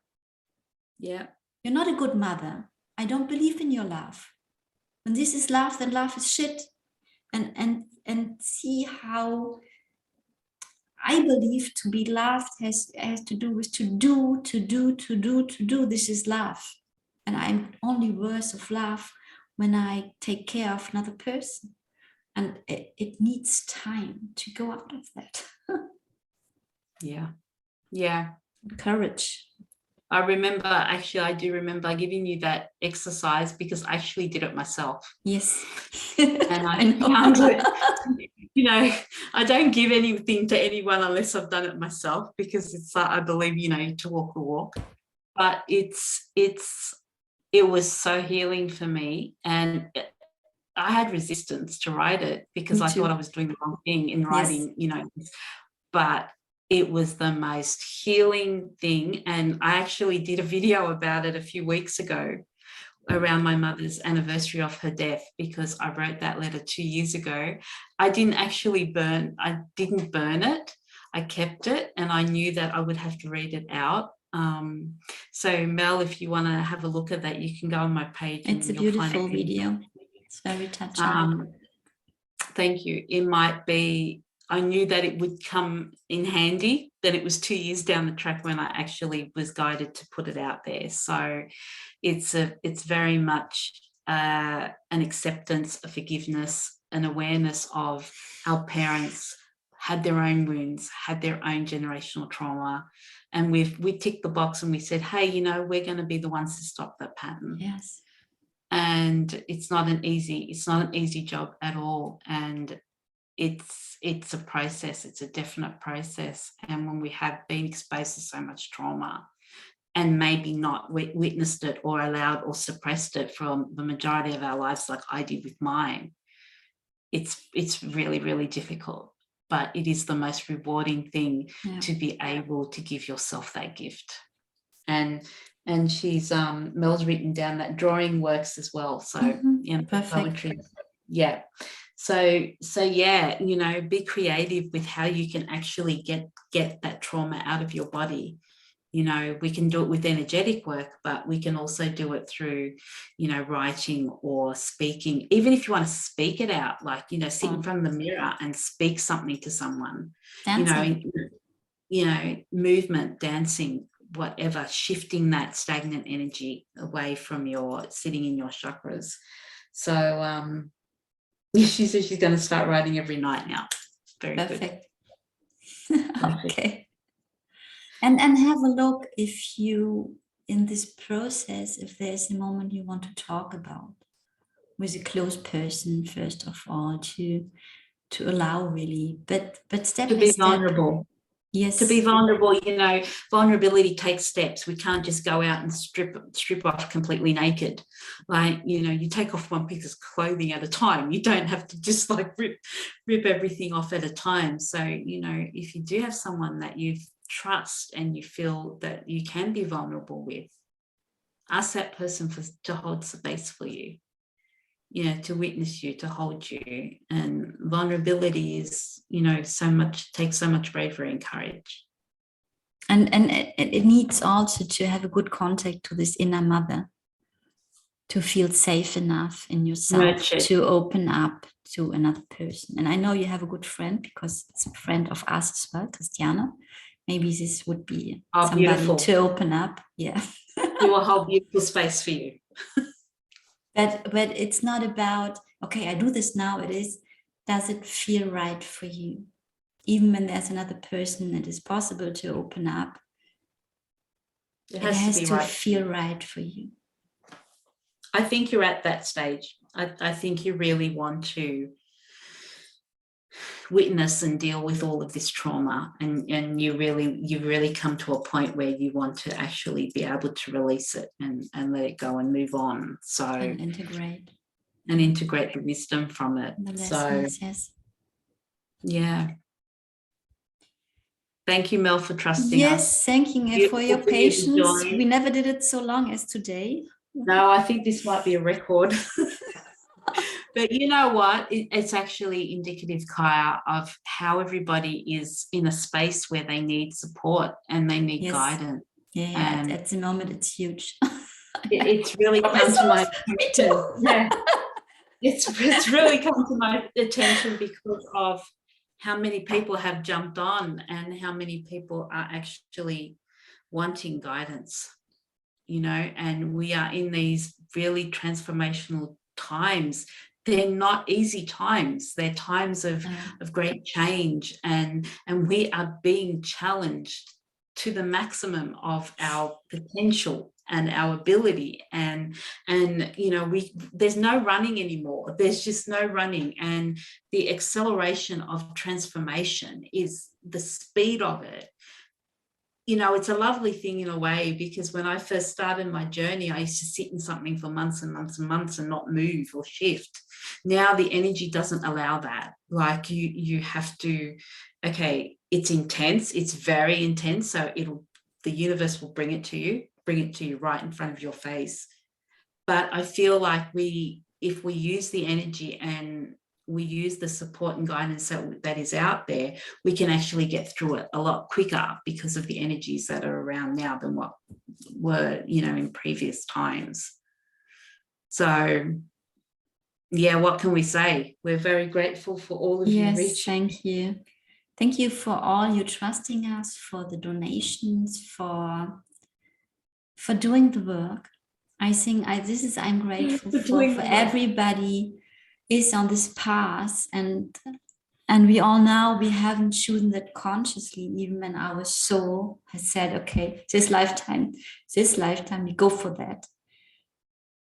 No more execution, no more being unhappy all the time. And we all went through a lot of trauma too, to cope with what was stored from many lifetimes. And so thank you very much that you do these steps. Everybody who is becoming conscious, everybody who is healing herself, everybody who's deciding for love is doing that for the collective as well. That's right. We're healing each other. Yes. We're helping each other. We are all one. We are all connected. And Mel has said that we are healing each other, and we've made it such a special Sunday for a lot of souls. Well, thank you. Thank you. That fills my heart with so much joy, and it is an honor and a pleasure for us to do this work that we do, and we cannot do it without you all. And like Kaya said, we are all doing the work. We are all digging deep. We are all raising our vibration. We are all one. We are all connected. We are all creating this new earth. And we are all doing our best. And for me, a huge lesson was also to know that even when I feel the trauma, the wounds, that there is a divine timing, and some healing is going in steps, because then you have healed a part, and then you relax your system, you stabilize, and then the next wave is coming, and it is one layer deeper that you think, why I'm running in circles, but it's hang on, I've already healed this. Why am I doing this again? This is a deeper layer, Yes. And trust in the process, and trust in the universe. That's right. And the universe will reveal to you what needs to be revealed to you at the time, whether it's past lives or whether it's, it's everyone has their own individual journey, but we are all on the same path. Yes. Yes. And even those in the world who are not such aware like we are, they feel what's going on, and it's affecting everybody. I'm just on the core of my being. I'm so in awe and amazed what is going on the physical human level.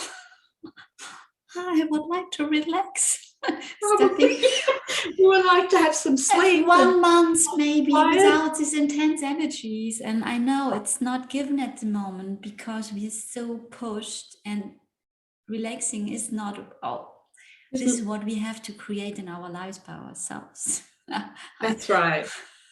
That's right. And we come back to gratitude that we are being pushed to our full potential, because we have so much more within us.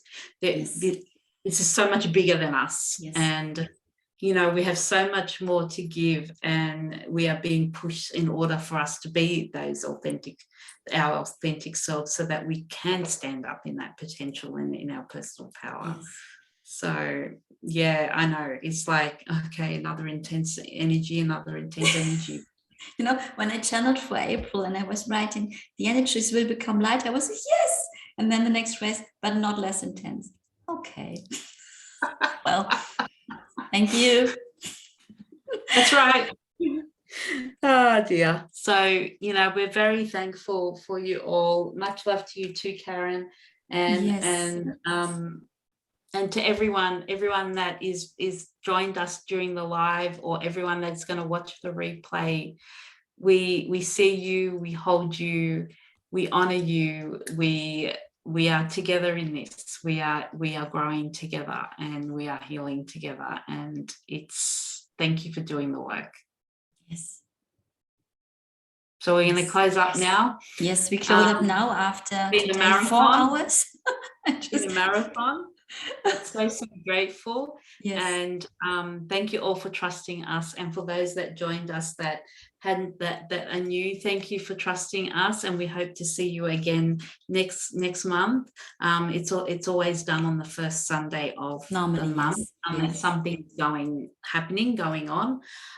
We will try to keep to that schedule unless something is going on in either of our lives that we can't make it that time. But yeah, so have a beautiful April.